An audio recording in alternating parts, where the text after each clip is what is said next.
Hello everyone, welcome back to the YouTube channel of Dhruved academy. और आप हमेशा की तरह अपने विक्रांत सर के साथ हैं और अब एक नए लेक्चर सीरीज़ के साथ आप हमसे जुड़ चुके हैं। ठीक है, तो लास्ट लेक्चर में हम लोगों ने स्टार्ट किया था द केमिस्ट्री ऑफ रिएजेंट्स, जो शायद हम लोगों को सबसे ज़्यादा प्रॉब्लम क्रिएट करता है पूरी ऑर्गेनिक केमिस्ट्री में, है ना। तो उसकी अब हमें सॉल्यूशन निकालनी है कि रिएजेंट्स को सीखा कैसे जाए।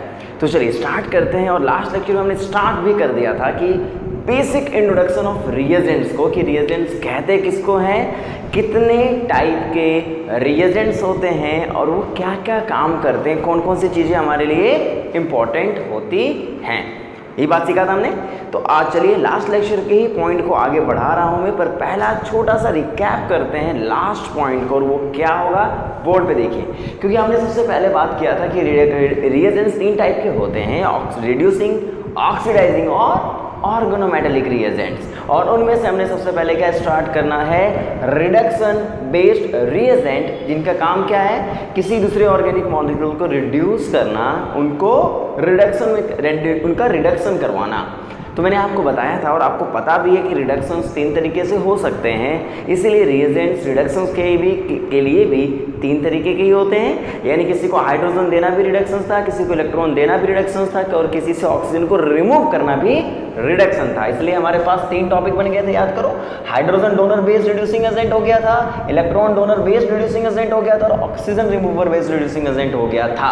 इन तीनों में से पहला पॉइंट है हाइड्रोजन डोनर। और मैंने आपको ये भी बताया था कि जब कोई सिस्टम हाइड्रोजन को डोनेट करे तो वो 2 तरीके से डोनेट कर सकता है। पहला, जो वो हाइड्राइड के फॉर्म में डोनेट कर सकता है, हाइड्राइड डोनर बेस्ड, और दूसरा है हाइड्रोजन यानी H2 डोनर बेस्ड, यानी उस पूरे मॉलिक्यूल से पहले H2 ही निकल के चला जाए। तो इसकी भी मैंने कैटेगरी आपको बता दी थी, है ना। तो मैं यहाँ से चीज़ों की शुरुआत करूँगा, बिल्कुल बेसिक से स्टार्ट करूँगा कि 3 हमारे पास बिल्डिंग के फ्लोर्स थे, ग्राउंड फ्लोर, फर्स्ट फ्लोर और सेकेंड फ्लोर। ठीक है, और ग्राउंड फ्लोर में याद रखिए ना 2 फैमिलीज रहती हैं। वो फैमिलीज कौन कौन सी हैं, एक हाइड्राइड डोनर बेस्ड है और 2 H2 डोनर बेस्ड। यानी हम ग्राउंड फ्लोर में गए और ग्राउंड फ्लोर में हमें 2 फैमिलीज मिली, यानी ये रिडक्शंस को हाइड्रोजन डोनेट करने का ही काम करती हैं। पर इन दोनों फैमिली में डिफरेंस ये है कि दोनों के तरीके अलग अलग हैं, पर ये दोनों हाइड्रोजन डोनर के नाम से ही जानी जाती हैं। अब हाइड्राइड डोनर सबसे पहला था जो मैं स्टार्ट करने वाला हूँ, और इसमें ही मैंने लिखा है न्यूक्लियोफिलिक हाइड्राइड डोनर और इलेक्ट्रोफिलिक हाइड्राइड डोनर। अब इन्हीं की केमिस्ट्री हम समझते हैं कि ये क्या है और इनका काम कैसे होता है। तो चलिए स्टार्ट करते हैं अपने रिडक्शन बेस्ड रिड्यूसिंग एजेंट के सबसे पहले टॉपिक को, जिसका नाम मैंने लिखा है क्या, बताइए, hydride donor based reducing agent. तो चलिए पहले इसको समझने की कोशिश करिए। यानी यहाँ पे मैं लिख रहा हूँ hydride donor based reducing agent. तो इसका मतलब क्या होगा, तो चलिए दिमाग में पहले इस पॉइंट को फिट करिए, है ना। बिल्कुल मैं बेसिक से स्टार्ट कर रहा हूँ। Hydride donor based reducing agent का मतलब होगा कि अच्छा, कोई भी फंक्शनल ग्रुप के पास जब ये जाएगा तो अपने सिस्टमों में से क्या ट्रांसफ़र करेगा उसको, हाइड्राइड। यानी वो हाइड्राइड डोनर है, इसका मतलब वो हाइड्रोजन को जब ट्रांसफ़र करेगा अपने में से, तो हाइड्रोजन को 2 इलेक्ट्रॉन दे के ट्रांसफ़र करेगा। इसका मतलब ये H- के फॉर्म में ट्रांसफ़र होंगे। यानी वहाँ पे हाइड्रोजन किसके, उन पे जो चार्ज होगा हाइड्रोजन पे जब वो ट्रांसफ़र होगा तो उसमें वो नेगेटिव चार्ज होगा, पर कंप्लीट नेगेटिव नहीं होता। यहाँ पे पार्शियल नेगेटिव चार्ज होते हैं, वो मैं डिस्कस करूँगा आपको।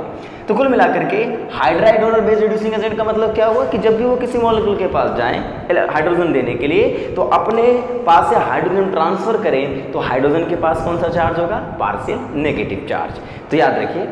तो इसी तरीके से 2 तरीके के हाइड्राइड डोनर होते हैं बच्चों, ध्यान से समझना कि फंक्शनल ग्रुप को रिड्यूस करने के लिए वो हाइड्रोजन तो ट्रांसफ़र कर रहा है, पर वो हाइड्राइड के फॉर्म में ट्रांसफ़र कर रहा है। और वो कितने टाइप के होंगे, 2 तरीके के होते हैं, जिसमें पहला कैटेगरी होता है जिसको मैं लिख रहा हूँ, जरा देखना, न्यूक्लियोफिलिक हाइड्राइड डोनर, और दूसरा होता है बच्चों इलेक्ट्रोफिलिक हाइड्राइड डोनर। अब ये दोनों क्या मतलब बनती है, यानी यहाँ पे जो हमारे पास रिड्यूसिंग एजेंट हैं हाइड्राइड डोनर के, वो 2 तरीके के होते हैं। अब इन दोनों तरीके का मतलब क्या होता है वो मैं आपको समझाने वाला हूँ, जरा ढंग से देखना। न्यूक्लियोफिलिक हाइड्राइड डोनर का मतलब क्या हुआ कि मान लीजिए जो हमारा एजेंट है जिसको हम रिड्यूसिंग एजेंट कह रहे हैं, और वो जो फंक्शनल ग्रुप के सामने जाए ना तो वो खुद न्यूक्लियोफाइल की तरह बिहेव करे। मतलब क्या बोलना चाह रहा हूँ मैं, जरा बोर्ड पे देखो। जैसे मान लीजिए एक मैंने मॉलिक्यूल दिया है कीटोन, ठीक है, ये हमारा फंक्शनल ग्रुप है, टारगेटिंग मॉलिक्यूल है जिसको रिड्यूस करना है, और हमारा रिड्यूसिंग एजेंट हाइड्राइड डोनर का काम कर रहा है। तो क्या करेगा जरा देखो, वहाँ पे उसके पास बॉन्ड होंगे, यहाँ पे कोई भी ग्रुप लगा लो, ये रिड्यूसिंग एजेंट है मान लो, तो ये काम क्या करेगा, ये पहले स्टेप में इसको हाइड्रोजन ट्रांसफर करेगा। तो इसका मतलब यहाँ पे ये जो हमारा रिएजेंट होगा इसे हम कहेंगे ये hydride donor based, hydride donor तो है पर ये डायरेक्टली पहले स्टेप में न्यूक्लियोफाइल की तरह एक्ट करने वाला है, क्योंकि डायरेक्ट वो इलेक्ट्रोफिलिक कार्बन पे अटैक मार रहा है। तो अगर वो डायरेक्ट हाइड्रोजन की ट्रांसफर करे और हाइड्राइड के फॉर्म में डायरेक्ट कार्बोनिल पे अटैक करे, बॉन्ड ओपन करे, तो उसे कहेंगे न्यूक्लियोफिलिक हाइड्राइड डोनर। और दूसरा जिसका नाम मैंने लिखा है इलेक्ट्रोफिलिक हाइड्राइड डोनर, इसका मतलब क्या होता है जरा बोर्ड पे देखना कि पहले वो हो सकता है किसी कार्बोनिल के साथ, जब वो जुड़े तो बोर्ड पे देखना उसके पास हाइड्रोजन है ट्रांसफर करने के लिए, हाइड्राइड के फॉर्म में है, पर सबसे पहले वो काम क्या करे, वो खुद इस ऑक्सीजन से इलेक्ट्रॉन मांगे, है ना कमाल की बात। यानी हाइड्रोजन ट्रांसफर करने से पहले वो फंक्शनल ग्रुप से इलेक्ट्रॉन क्लाउड मांगता है, और जब कोई इलेक्ट्रॉन क्लाउड मांगता है तो हम उसे इलेक्ट्रोफिलिक नेचर का नाम दे देते हैं, इलेक्ट्रॉन की, जिसको इलेक्ट्रॉन लविंग हो। तो मतलब क्या हुआ जरा सोचो ना कि ये फंक्शनल ग्रुप इससे मांग रहा है हाइड्रोजन, पर ये क्या बोल रहा है कि पहले तुम मुझे इलेक्ट्रॉन दो, बाद में तुम्हें मैं हाइड्राइड दूंगा। तो इसका मतलब होता क्या, जरा बोर्ड पे देखना, ये जब इसको इलेक्ट्रॉन दे देते हैं तो क्या होगा जरा देखो, यहाँ पे हाइड्रोजन और ग्रुप के बीच में बॉन्ड बन जाएगा, मान लो कोई भी ग्रुप होगा, O पे चार्ज बन जाएगा पॉजिटिव, यहाँ चार्ज बन जाएगा नेगेटिव, और उसके बाद यहाँ से हाइड्रोजन का ट्रांसफर हो। तो है भी यह हाइड्राइड डोनर, लेकिन इसने पहले स्टेप में क्या है, इलेक्ट्रॉन को मांगा है, और इसने कुछ मांगा नहीं, डायरेक्ट इलेक्ट्रॉन को दिया है।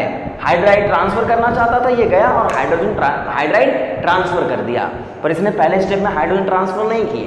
पहले ये बोला कि मुझे आप इलेक्ट्रॉन दें, फिर मैं आपको हाइड्राइड दूंगा। तो ये सेकेंड स्टेप में हाइड्राइड का ट्रांसफर करने वाला है। तो समझ लो ये जो नाम मैंने लिखा है ना, न्यूक्लियोफिलिक और इलेक्ट्रोफिलिक हाइड्राइड डोनर, ये लिखा है जब एक रिएजेंट किसी फंक्शनल ग्रुप के पास अप्रोच करता है तो उसका पहला इंटरेक्शन कैसा होता है। अगर वो जब पहला इंटरेक्ट करने के लिए जा रहा हो और उसी समय वो हाइड्राइड को पहले स्टेप में ट्रांसफर कर दे तो आप उसे न्यूक्लियोफिलिक हाइड्राइड डोनर का नाम देंगे। और अगर वो इंटरेक्ट करने के लिए जा रहा है और उसने पहले इलेक्ट्रॉन मांगे हैं तो वो समझिए इलेक्ट्रोफिलिक हाइड्राइड डोनर होगा, और वो बाद में अपने हाइड्रोजन को ट्रांसफर करेगा। ये सेकेंड स्टेप में ट्रांसफर करेगा। पहला रिएक्शन इलेक्ट्रोफिलिक होगा और दूसरा हाइड्राइड का ट्रांसफर होगा। ये पहले स्टेप में हाइड्राइड ट्रांसफर होते हैं। पक्का मेरी बात समझ गए? नाम में डिफरेंस क्या होगा समझ में आ रहा है? क्योंकि न्यूक्लियोफिलिक और इलेक्ट्रोफिलिक क्यों रखा गया इनके नाम? तो दोनों रिएजेंटों के अप्रोचिंग टेंडेंसी अलग अलग होती है ना, इसीलिए हाइड्राइड बेस्ड रिएजेंटों को दो तरीके से डिफाइन किया जाता है। एक का नाम लिखा जाता है न्यूक्लियोफिलिक हाइड्राइड डोनर और दूसरे का क्या नाम लिखा जाता है? Electrophilic hydride donor. क्या हमारी बात आप समझ पाए? पक्का समझ गए? इंटरेक्शंस के बेसिस पे इनके नाम दिए गए हैं। तो चलिए सबसे पहले इन दोनों को समझने की और कोशिश करते हैं। न्यूक्लियोफिलिक हाइड्राइड डोनर और इलेक्ट्रोफिलिक हाइड्राइड डोनर, ये हाइड्राइड डोनर के फैमिली की स्टोरी है। समझ गए बात को? तो न्यूक्लियोफिलिक हाइड्राइड डोनर में क्या हुआ, मैंने अभी आपको बताया कि यहाँ पे जनरली आपको मिलेंगे कौन कौन से ग्रुप, जरा बोर्ड पे ढंग से देखना समझना, क्योंकि ये बेटा ये कहानी की तरह तुम्हें समझनी है। यहाँ पे आपको मिलेगा एल्युमिनियम के हाइड्राइड, यहाँ पे मेटल लगे होंगे, और यहाँ आपको मिलेगा क्या? बोरोन के हाइड्राइड्स, और यहाँ पे क्या लगे होंगे? माइनस, या फिर कह सकते हैं माइनस को न्यूट्रलाइज करने के लिए कोई मेटल होगा। समझ गए? और इलेक्ट्रोफिलिक हाइड्राइड डोनर मैंने आप लोगों को लास्ट लेक्चर में ही बताया था बच्चों कि यहाँ पे होगा कोई AlS3 न्यूट्रल, और यहाँ पे होगा BH3 जो डाइमर के फॉर्म में रहता है, B2H6 के फॉर्म में रहता है। तो दीज आर रिड्यूसिंग एजेंट, और ये सब के सब हाइड्राइड डोनर, कुल मिला के 4 ही हाइड्राइड डोनर है।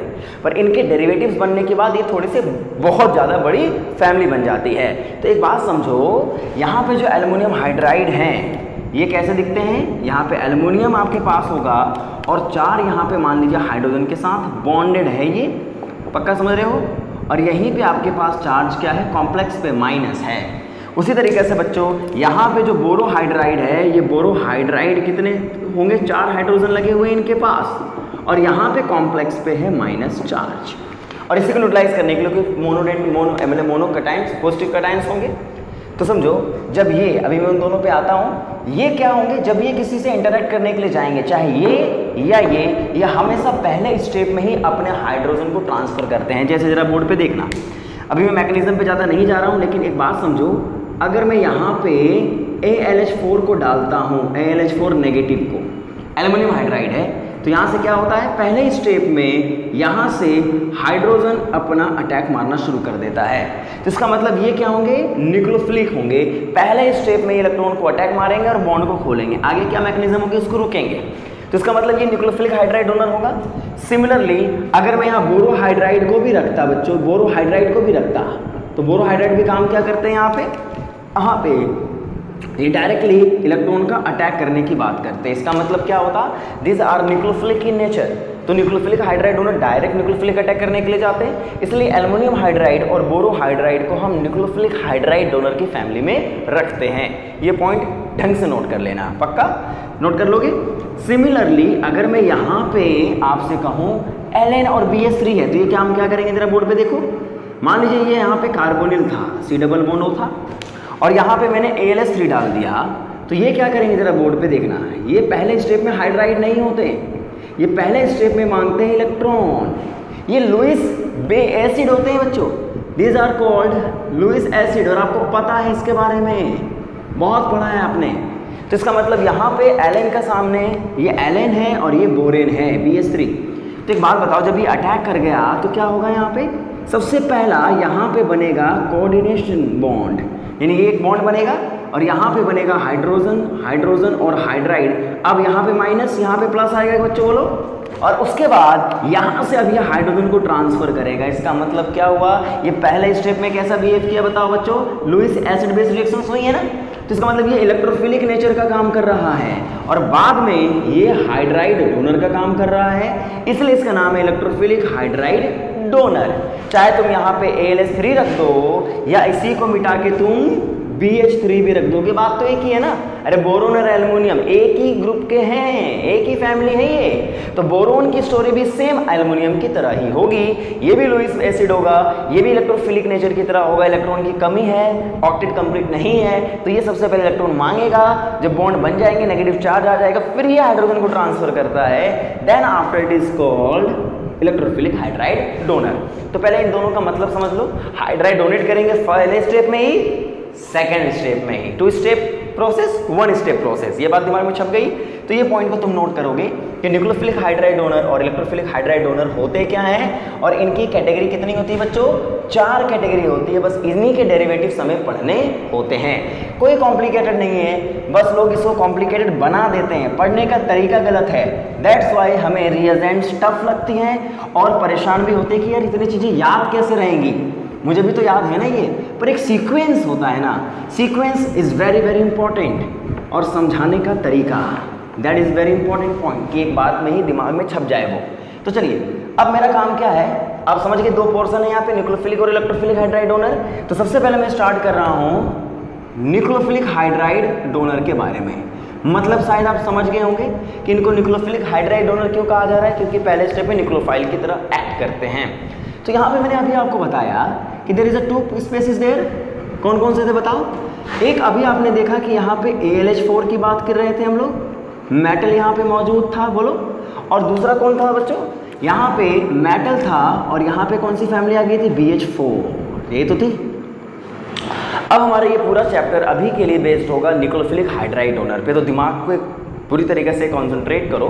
रिडक्शंस के 3 टाइप, उनमें से सबसे पहला हाइड्रोजन डोनर। हाइड्रोजन डोनर के 2 types, hydride based reducing agents और hydrogen donor based reducing agents. Hydride donor based reducing agents की 2 कैटेगरी, न्यूक्लियोफिलिक हाइड्राइड डोनर और इलेक्ट्रोफिलिक हाइड्राइड डोनर। बिल्कुल क्लियर कट चलना चाहिए। न्यूक्लियोफिलिक हाइड्राइड डोनर में भी 2 लोग रहते हैं, यानी यहाँ पे ब्रांचिंग होती जा रही है, इसलिए प्लीज ढंग से चलते रहना। यानी यहाँ पे न्यूक्लियोफिलिक हाइड्राइड डोनर में है एल्युमिनियम के हाइड्राइड और बोरोन के हाइड्राइड्स। अब यहाँ पे होता क्या है, पहले इन दोनों के बीच में डिफरेंस समझो। पहले तुमने न्यूक्लियोफिलिक और इलेक्ट्रोफिलिक के बीच में डिफरेंस समझा है ना, बेसिक डिफरेंस समझ रहे हो अभी आप लोग। एल्युमिनियम हाइड्राइड और बोरो हाइड्राइड, इनमें डिफरेंस क्या होता है देखे जरा। देखो यहाँ पे डिफरेंस क्या होता है, यहाँ पे जो एल्युमिनियम और हाइड्रोजन के बॉन्ड्स होते हैं, याद रखना बच्चों, यहाँ पे जो एल्युमिनियम हाइड्रोजन के बॉन्ड होते हैं ये ज़्यादातर आयनिक होते हैं। क्या होते हैं ये? आयनिक इन नेचर, मोर आयनिक होते हैं। अब तुम बोलोगे मोर आयनिक नेचर क्यों होते हैं सर? ईएन डिफरेंस की वजह से, क्योंकि एल्युमिनियम और हाइड्रोजन के बीच ईएन डिफरेंस काफ़ी ज़्यादा है, ये मेटल और ये non metal. High EN difference कह सकते हो आप यहाँ पे बच्चों, हाई ईएन डिफरेंस होता है। और अगर हाई ईएन डिफरेंस हुआ तो इसका मतलब यहाँ पे चार्ज क्या होगा? ज़्यादा होगा, यानी हाइड्रोजन जो होंगे इसमें पार्शियल चार्ज ज़्यादा होता है। इसलिए मोर आयनिक होने की वजह से जरा बोर्ड पे ध्यान से रखना, ये जो H होता है ना ये हाईली रिएक्टिव होता है। हाईली रिएक्टिव, यानी हाईली रिएक्टिव होने का मतलब क्या हुआ, यहाँ जो H पे चार्ज है ना वो डेंसिटी ज़्यादा होती है, जिसकी वजह से ये बहुत ज़्यादा रिएक्टिव होता है। क्योंकि H पे इलेक्ट्रॉन होना थोड़ा मुश्किल है, क्योंकि इसकी वैल्यू उतनी ज़्यादा नहीं होती। वो एल्युमिनियम है क्योंकि वो इलेक्ट्रॉन रख नहीं सकता, वो इससे ज़्यादा इलेक्ट्रॉन हाइड्रोजन रख सकते हैं, इसलिए वो हाइड्रोजन को अपनी तरफ ट्रांसफर कर, इलेक्ट्रॉन को अपनी तरफ ट्रांसफर कर लेता है। पर ये भी स्टेबल नहीं होते, हाईली रिएक्टिव होते हैं, जिसकी वजह से समझो इस बात को। यहाँ पे क्या होगा, माइनस चार्ज होंगे, जिसकी वजह से होता क्या है, बोर्ड पे देखना, ये स्ट्रॉन्ग न्यूक्लियोफाइल होते हैं। स्ट्रॉन्ग न्यूक्लियोफाइल का मतलब क्या होता है बच्चों, पता है आपको? स्ट्रॉन्ग न्यूक्लियोफाइल का मतलब ये होता है कि जहाँ पे वीक इलेक्ट्रोफिलिक सेंटर हो वहाँ भी अटैक मार देना। स्ट्रॉन्ग न्यूक्लियोफाइल का मतलब हुआ कि कहीं भी पॉजिटिव चार्ज दिखे, कम ज़्यादा वो भेदभाव नहीं करेगा, वो उस पर भी अटैक मार देगा। ज़्यादा पे तो अटैक मारेगा ही मारेगा, कम चार्ज जहाँ पे मिलेंगे उन पे भी वो अटैक मार सकता है, इसलिए इसको स्ट्रॉन्ग न्यूक्लियोफाइल कहा जाता है। और इसी को बोला जाता है बच्चों, याद रखना, स्ट्रॉन्ग बेस। यानी इनका दूसरा काम होता है बेस का, यानी ये H को एब्स्ट्रैक्ट कर सकते हैं। H प्लस कहीं भी मिले, पॉजिटिव चार्ज कहीं भी H पे मिले, वहाँ से वो निकाल सकते हैं। इसलिए याद रखना, इनका इस्तेमाल कभी भी पोलर प्रोटिक सॉल्वेंट के साथ नहीं होता। यानी इनको डिसॉल्व करने के लिए पोलर प्रोटिक सॉल्वेंट आप इस्तेमाल नहीं कर सकते। अगर तुमने गलती से पानी H2O इस्तेमाल कर लिया है तो वो वहाँ से H2O का इस्तेमाल जैसे आपने किया, ये H को प्लस को बाहर निकाल देगा, यहाँ से एसिड बेस रिएक्शंस हो जाएंगी। अमोनिया डाल दिया, एसिड बेस रिएक्शन पॉसिबिलिटी है। अल्कोहल डाल दिया, एसिड बेस रिएक्शन पॉसिबिलिटी है। इसलिए आप इन सॉल्वेंटों का इस्तेमाल नहीं करिए। इन सॉल्वेंटों का इस्तेमाल करने के लिए हमें देना पड़ता है aprotic solvent, sorry polar protic नहीं इस्तेमाल कर सकते, एप्रोटिक सॉल्वेंट का इस्तेमाल करना पड़ेगा। प्रोटिक मतलब जिसमें H प्लस देने की एबिलिटी हो ना, हाइड्रोजन बॉन्डिंग बनाने की एबिलिटी हो। एप्रोटिक सॉल्वेंट का मतलब जो इसको डिसॉल्व कर ले, जैसे होता है THF, ETO, ये सब क्या है, ये ईथर है। इसलिए जब हम लिथियम एल्युमिनियम हाइड्राइड को डिसॉल्व करते हैं तो वो किस में डिसॉल्व होता है, ईथर में डिसॉल्व होता है। ये बात दिमाग में रखना, ये सब बेसिक्स बातें मैं सिखा रहा हूँ अभी आप लोगों को। इसका मतलब यहाँ पे एप्रोटिक सॉल्वेंट का इंपॉर्टेंस होगा। ये दो बातें आप दिमाग में रखोगे, स्ट्रॉन्ग न्यूक्लियोफाइल, जिसकी वजह से याद रखो इसमें लेस सेलेक्टिविटी होती है। यानी जब ये अटैक करने के लिए जाता है ना, तो समझो ये क्या करता है, अगर एक साथ दो फंक्शनल ग्रुप आ गए तो वो किसी को छोड़ता नहीं है, वो दोनों पे अटैक मार देता है। इसलिए इसको बोला जाता है लेस सेलेक्टिव, यानी वो इतना ज़्यादा रिएक्टिव होता है कि जो मिले सामने उन पे अटैक मार दे। सेलेक्टिविटी खत्म। मोर रिएक्टिव, लेस सेलेक्टिविटी होती है। तो लिथियम एल्युमिनियम हाइड्राइड के बारे में पहले जान लो कि इसके ये कहानियाँ होती हैं जो इसको डिफरेंट बनाती हैं बाकी रिड्यूसिंग एजेंट से। समझ गए? अब यहाँ पे आपका है सोडियम, मतलब इस मेटल को छोड़ दो, बोरोहाइड्राइड्स हैं। और अगर मैं बोरोहाइड्राइड के बारे में बताऊं बच्चों तो क्या बोलोगे आप, कि यहाँ पे जो हाइड्रोजन है और बोरोन है ना, इनके बीच ईएन डिफरेंस ज़्यादा है नहीं, क्योंकि दोनों ही नॉन मेटल्स हैं। तो इनके बीच में क्या होता है, लेस ईएन डिफरेंस होती है। और लेस ईएन डिफरेंस होने की वजह से बच्चों क्या होता है, जरा देखो, यहाँ पे ये ज़्यादा कोवेलेंट होती हैं। इसका मतलब ये मोर कोवेलेंट इन नेचर होता है। और अगर ये मोर कोवेलेंट इन नेचर हो गया तो एक बात मुझे बताओ, ये आयनिक नहीं है, मोर कोवेलेंट इन नेचर है, जिसकी वजह से यहाँ पे चार्ज डेंसिटी कम होती है। इसलिए इसको क्या कहा जाता है, पुअर न्यूक्लियोफाइल या पुअर बेस। क्या बोलते हैं इसको, चार्ज डेंसिटी बहुत कम है H पे, इसकी वजह से यहाँ पे डेंसिटी कम होने की वजह से इसको पुअर न्यूक्लियोफाइल और पुअर बेस का नाम दे दिया जाता है। या इसके अलावा समझो यहाँ पे हम पोलर सॉल्वेंट का ही इस्तेमाल करते हैं। क्योंकि ये पोलर सॉल्वेंट में ही डिसॉल्व होता है बच्चों, याद रखना। और पोलर सॉल्वेंट में डिसॉल्व होगा तो एक बात समझो, यहाँ पे पोलर सॉल्वेंट में ये डिसॉल्व होता है और यहाँ पे ये इथेनॉल में हम इसका इस्तेमाल कर सकते हैं, याद रखना बच्चों। यहाँ पे यानी यहाँ पे इथेनॉल का मैं इस्तेमाल, इतना भी पोलर नॉन पोलर नहीं होता क्योंकि तो आयनिक होते ही होते हैं ये, इसलिए पोलर सॉल्वेंट डिसॉल्व होते हैं, यानी एप्रोटिक में भी डिसॉल्व होते हैं, प्रोटिक में भी डिसॉल्व हो सकते हैं। तो प्रोटिक वाले सॉल्वेंट का इस्तेमाल होता है, इसलिए सोडियम बोरोहाइड्राइड के साथ जनरली हम लोग इथेनॉल का इस्तेमाल करते हैं। और याद रखो, अगर ये पुअर है, वीक है, तो इसका मतलब ये मोर सेलेक्टिव इन नेचर होता है, that is a more selective in nature. तो इस बात का आपको ख्याल रखना पड़ेगा कि पहले मैं बेसिक डिफरेंस आपको बता रहा हूँ कि सोडियम एल्युमिनियम हाइड्राइड और बोरोहाइड्राइड में डिफरेंस किस बात पे आता है। तो aluminium hydride is more reactive, borohydride is less reactive, पर इसकी रिएक्टिविटी को हम चेंज कर सकते हैं मेटल को चेंज करके।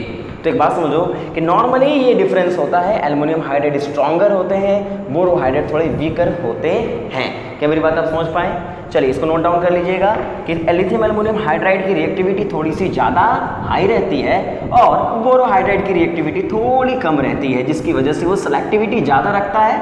अगर दो फंक्शनल ग्रुप आ जाते हैं तो अगर एक की रिएक्टिविटी ज़्यादा है तो वो उसी पे अटैक मार देता है, और जिसकी रिएक्टिविटी कम है उस पे सोडियम बोरोहाइड्राइड का अटैक होना मुश्किल होता है। क्या मेरी बात आप समझ गए बच्चों? अब आगे बढ़ते हैं। चलो दिमाग में थोड़ा थोड़ा बातें चल रही हैं, अभी मैं डायरेक्टली हैवी टॉपिक पे नहीं आ रहा हूँ, इसलिए बिल्कुल स्मूथली स्टार्ट करते हैं। ध्यान रखना, पहला लेक्चर जो रिएजेंट्स का होता है वो बिल्कुल बेसिक्स में बता रहा हूँ ताकि आप कनेक्ट हो जाएं चीज़ों से। अब मैं बात करने वाला हूँ यहाँ पे, चलो ये हमारे न्यूक्लियोफिलिक हाइड्राइड डोनर है, पर ये एक्ट किस पे करेंगे? यानी न्यूक्लियोफिलिक हाइड्राइड डोनर जो भी हमारे पास हैं उनके ये जो है वो किस पे अटैक करने के लिए जाएंगे, यानी उनके पास टारगेट कौन होगा? टारगेट मॉलिक्यूल कौन कौन से होते हैं बच्चों? देखो इधर जहाँ पे ये एक्ट करते हैं वो कौन कौन से होते हैं, याद करो। ये एक अगर पोलर सिस्टम है, क्योंकि ये तो आयनिक सिस्टम है, आयनिक, तो यहाँ भी जो हमारा सिस्टम होना चाहिए मेनली यहाँ भी पोलर मॉलिक्यूल की स्टोरी होनी चाहिए, यानी तभी ये अटैक कर पाएंगे। यानी नॉन पोलर सिस्टमों पे, या फिर आप कह सकते हैं पोलर नॉन पोलर पे इनका अटैक वीक होता है। तो पोलर मॉलिक्यूल जनरली हमें ऑर्गेनिक में मिलता है, वो कौन से होते हैं जरा बोर्ड पे देखना, जिन पे इनका अटैक हो सकता है। जैसे एक कहानी है यहाँ पे देखो बच्चों, किट एल्डिहाइडों की कार्बोनिल फैमिली, यानी यहाँ पे मान लीजिए कार्बोनिल फैमिली होती हैं जिन पे वो अटैक कर सकता है। यहाँ पे होती हैं नाइट्राइल्स, नाइट्राइल बात है, यहाँ पे आपको मिलेगा NO2 ग्रुप जिस पे वो अटैक करने जा रहा है। यहाँ पे आपको मिलेगा इपॉक्साइड की रिंग, यहाँ पे आपको मिलेंगे OTS या OMS ग्रुप्स। तो है ना कहानी ज़बरदस्त कि यहाँ पे ये न्यूक्लियोफिलिक अटैक करेंगे, ऐड होंगे, और यहाँ पे ये सब्स्टिट्यूशन रिएक्शन दिखाते हैं। तो समझो यहाँ पे आपके पास X ग्रुप तो बदलते रहेंगे, तो जितने भी आपने कार्बोनिल पढ़े हैं कौन कौन से पढ़े बताओ, चाहे वो एक एसिड क्लोराइड हो, चाहे वो एक एल्डिहाइड हो, चाहे वो एक कीटोन हो, चाहे वो एक एनहाइड्राइड हो, बोलो, चाहे वो कोई एसिड हो, चाहे वो कोई अमाइड एस्टर हो, चाहे वो कोई अमाइड हो, चाहे वो कोई एक्टिव मेथिलीन कंपाउंड्स होते हो, इन सब पे ये ग्रुप अटैक मारते हैं। इसलिए याद रखना, this family is very very important family होती है ये, समझ गए बात को। उसी तरीके से RCN, RNO2, इपॉक्साइड की रिंग और OTS OMS ग्रुप्स। तो these are called targeting molecule जिन पे इनका क्या होगा, अटैक होगा। पक्का समझ गए? तो दीज आर द मॉलिक्यूल्स जिनके ऊपर ये अटैक करने वाले हैं। तो क्या सारे न्यूक्लियोफिलिक हाइड्राइड डोनर जो अभी आप पढ़ रहे थे वो सब पे अटैक मारेंगे, या फिर इनकी कुछ सेलेक्टिविटी होगी? तो हमें क्या करना है जरा बोर्ड पे देखो, मतलब समझ गए न्यूक्लियोफिलिक हाइड्राइड डोनर कौन कौन से थे। अभी तो मैंने लिथियम एल्युमिनियम हाइड्राइड और सोडियम बोरोहाइड्राइड बताया, इन दोनों में डिफरेंस थोड़ा बहुत आप समझ पाए होंगे।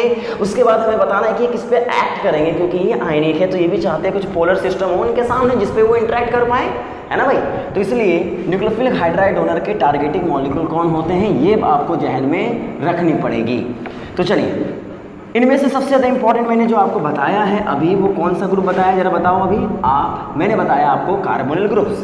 तो एक बात देखो, तो सबसे पहले एक बात समझो कि जिस तरीके से तुमने अभी न्यूक्लियोफिलिक और इलेक्ट्रोफिलिक हाइड्राइड डोनर का डिफरेंशिएशन किया, फिर न्यूक्लियोफिलिक में 2 डिफरेंशिएशन कर लिए, कौन वीक कौन स्ट्रॉन्ग थोड़ा दिमाग में रहा। वैसे ही इलेक्ट्रोफिलिक सेंटर को भी पहचानना बहुत जरूरी है कि मान लीजिए मेरे पास एक फंक्शनल ग्रुप, जितने भी मैंने बनाए हैं यहाँ पे कार्बोनिल जैसा फंक्शनल ग्रुप था जिनके ऊपर अटैकिंग कर रहा था, तो अगर मेरा टारगेटिंग मॉलिक्यूल, देखो इधर, अगर मेरा टारगेटिंग मॉलिक्यूल कौन हो, कार्बोनिल्स हो, तो अगर मेरा टारगेटिंग मॉलिक्यूल कार्बोनिल्स होते हैं तो ये समझाना पड़ेगा कि कार्बोनिल की रिएक्टिविटी क्या होती है, क्योंकि हमें जीओसी में पढ़ना था इस बात को कि जब मेरे पास एक एसिड क्लोराइड हो और एक एल्डिहाइड हो और एक कीटोन हो, एक एस्टर हो, एक एसिड हो और एक अमाइड हो, ढंग से देखना बच्चों, अमाइड हो, इन कार्बोनिलों में से तुम्हें बताओ इलेक्ट्रोफिलिक नेचर किसकी सबसे मैक्सिमम और किसकी सबसे मिनिमम होगी। तो इलेक्ट्रोफिलिक नेचर किस पे डिपेंड करता है बच्चों बताओ, इसके बगल वाले ग्रुप पे। और जो हैलोजेंस होते हैं यहाँ पे बताओ, ये माइनस आई ग्रुप की तरह बिहेव करते हैं, प्लस एम भी करते हैं, पर इनका माइनस आई डोमिनेट करता है। इसका मतलब ये जो कार्बन होगा ये बहुत ही ज्यादा इलेक्ट्रोफिलिक नेचर का होगा ना। उसी तरीके से अगर मैं एल्डिहाइड की बात करूं तो यहाँ पे डोनर कम है, इसलिए इलेक्ट्रोफिलिक नेचर इसकी ज्यादा है। यहाँ डोनर 2 ग्रुप आ गए हैं तो इसकी इलेक्ट्रोफिलिक नेचर थोड़ी और कम हो गई। मान लो इसके पार्शियल थोड़ा कम कर दिया मैंने, यहाँ पे पार्शियल थोड़ा और कम कर सकता हूँ मैं, ये कम हो रहा है। इसका मतलब क्यों कम हो रहा है, क्योंकि यहाँ पे डोनर ग्रुप 2 आ गए। सिमिलरली यहाँ OR ग्रुप है, OR ग्रुप प्लस M से इलेक्ट्रॉन देगा, पॉजिटिव चार्ज की डेंसिटी को और कम कर देगा, है ना। और जब पॉजिटिव चार्ज की डेंसिटी को और कम कर देगा तो यहाँ पे बहुत ही वीक इलेक्ट्रोफिलिक सेंटर जनरेट हो जाते हैं बच्चों। उसी तरीके से अगर एसिड की बात की जाए तो एसिड का इलेक्ट्रोफिलिक पावर और भी कम होता है, क्योंकि OH का जो प्लस M इफेक्ट होता है, याद करना जीओसी में पढ़ा है आपने, OCH3 मैंने लगा दिया था, और OH का प्लस M इफेक्ट और OR का प्लस M इफेक्ट, इसका प्लस M इफेक्ट ज्यादा होता था ना, क्योंकि यहाँ पे जो मैथिल ग्रुप होता था हिंड्रेंस की वजह से p ऑर्बिटल की ओवरलैपिंग कम कर देता है, जिसकी वजह से इसकी जो देने की पावर है वो कम हो जाती है। और जो जितना कम देगा उसकी इलेक्ट्रोफिलिक नेचर को उतना बढ़ाएगा। जो जितना ज्यादा इलेक्ट्रॉन क्लाउड ट्रांसफर करेगा, बताओ जितना ज्यादा इलेक्ट्रॉन देगा पॉजिटिव चार्ज की डेंसिटी कम हो जाएगी, होगी कि नहीं यार। तो OH का इलेक्ट्रॉन देने का पावर थोड़ा कम होता है, इसलिए इसकी पास पार्शियल पॉजिटिव चार्ज समझो और भी कम हो गया बच्चों। और अगर अमाइड है, अमाइड नाइट्रोजन का लोन पेयर, ये तो बहुत ही तगड़ा डोनर है, इसकी वजह से इसकी इलेक्ट्रोफिलिसिटी क्या होती है, बहुत बहुत कम हो जाती है। मैंने ये डेंसिटी क्यों बताया है, क्योंकि आप इस बात को समझें, क्योंकि न्यूक्लियोफिलिक हाइड्राइड डोनर आपके सामने एंटर करने के लिए आएगा, पर उससे पहले आपको समझना पड़ेगा कि इलेक्ट्रोफिलिक हमारा जो सिस्टम है ना वो कितना इलेक्ट्रोफिलिक है, कौन ज़्यादा इलेक्ट्रोफिलिक और कम इलेक्ट्रोफिलिक का, कौन कम इलेक्ट्रोफिलिक है। तो कार्बोनिल कंपाउंड में आपने पढ़ा है कि जो बगल वाले ग्रुप होते हैं वो इलेक्ट्रोफिलिक बिहेवियर को अल्टर करते हैं ना, तो अगर उसमें हैलोजन लगे हुए हैं तो ये लोग बढ़ा देते हैं, और अगर नाइट्रोजन लगा है तो कम कर देता। प्लस M ये भी है, प्लस M ये भी है, पर this plus M is lower than minus I, मतलब माइनस आई डोमिनेटेड। यहाँ माइनस आई इफेक्ट में बहुत ही डोमिनेट होता है प्लस M इफेक्ट, समझना इस बात को। कोई लोग OH को ना NR2 के बाद भी लिखते हैं, यानी NR2 को पहले और OH को बाद में भी लिखते हैं। वो इसलिए लिखते हैं क्योंकि जो OH होता है ना, इनके प्रेजेंस में O माइनस बन जाता है। क्या बन जाता है बच्चों, याद करो, ये एसिड ही तो है, और O माइनस बनने के बाद ये N से और O से ये ज्यादा डोनर बन जाएगा। अरे ज्यादा डोनर बनेगा ना यार, नेगेटिव चार्ज ज्यादा इलेक्ट्रॉन डोनर होते हैं, इसलिए इसकी रिएक्टिविटी और कम हो जाती है। तो बहुत सारी किताबों में या तो कहते हैं क्लेडन में ये लिखा हुआ है कि NR2 पहले आएगा OH से। वो क्यों आएगा, क्योंकि OH O माइनस बन जाता है। तो पर ज़्यादा फर्क नहीं पड़ेगा, क्योंकि इनमें और इनमें कंपैरिजन कभी एग्जाम में नहीं पूछा जाएगा, इसलिए इसकी चिंता करने की जरूरत नहीं है। पर हाँ, इनमें और इनमें पूछा जाएगा, इसलिए इसकी चिंता करने की आपको बहुत ज़रूरत है। इनमें और इनमें पूछा जाएगा, इसलिए इनकी चिंता करो ना, ज़्यादा चिंता करो, इनकी चिंता कम करना। कौन पहले कौन बाद है, दोनों के बारे में समझ लो, इन दोनों की कोई कंपैरिजन कभी नहीं हो पाती है। समझ गए बात को।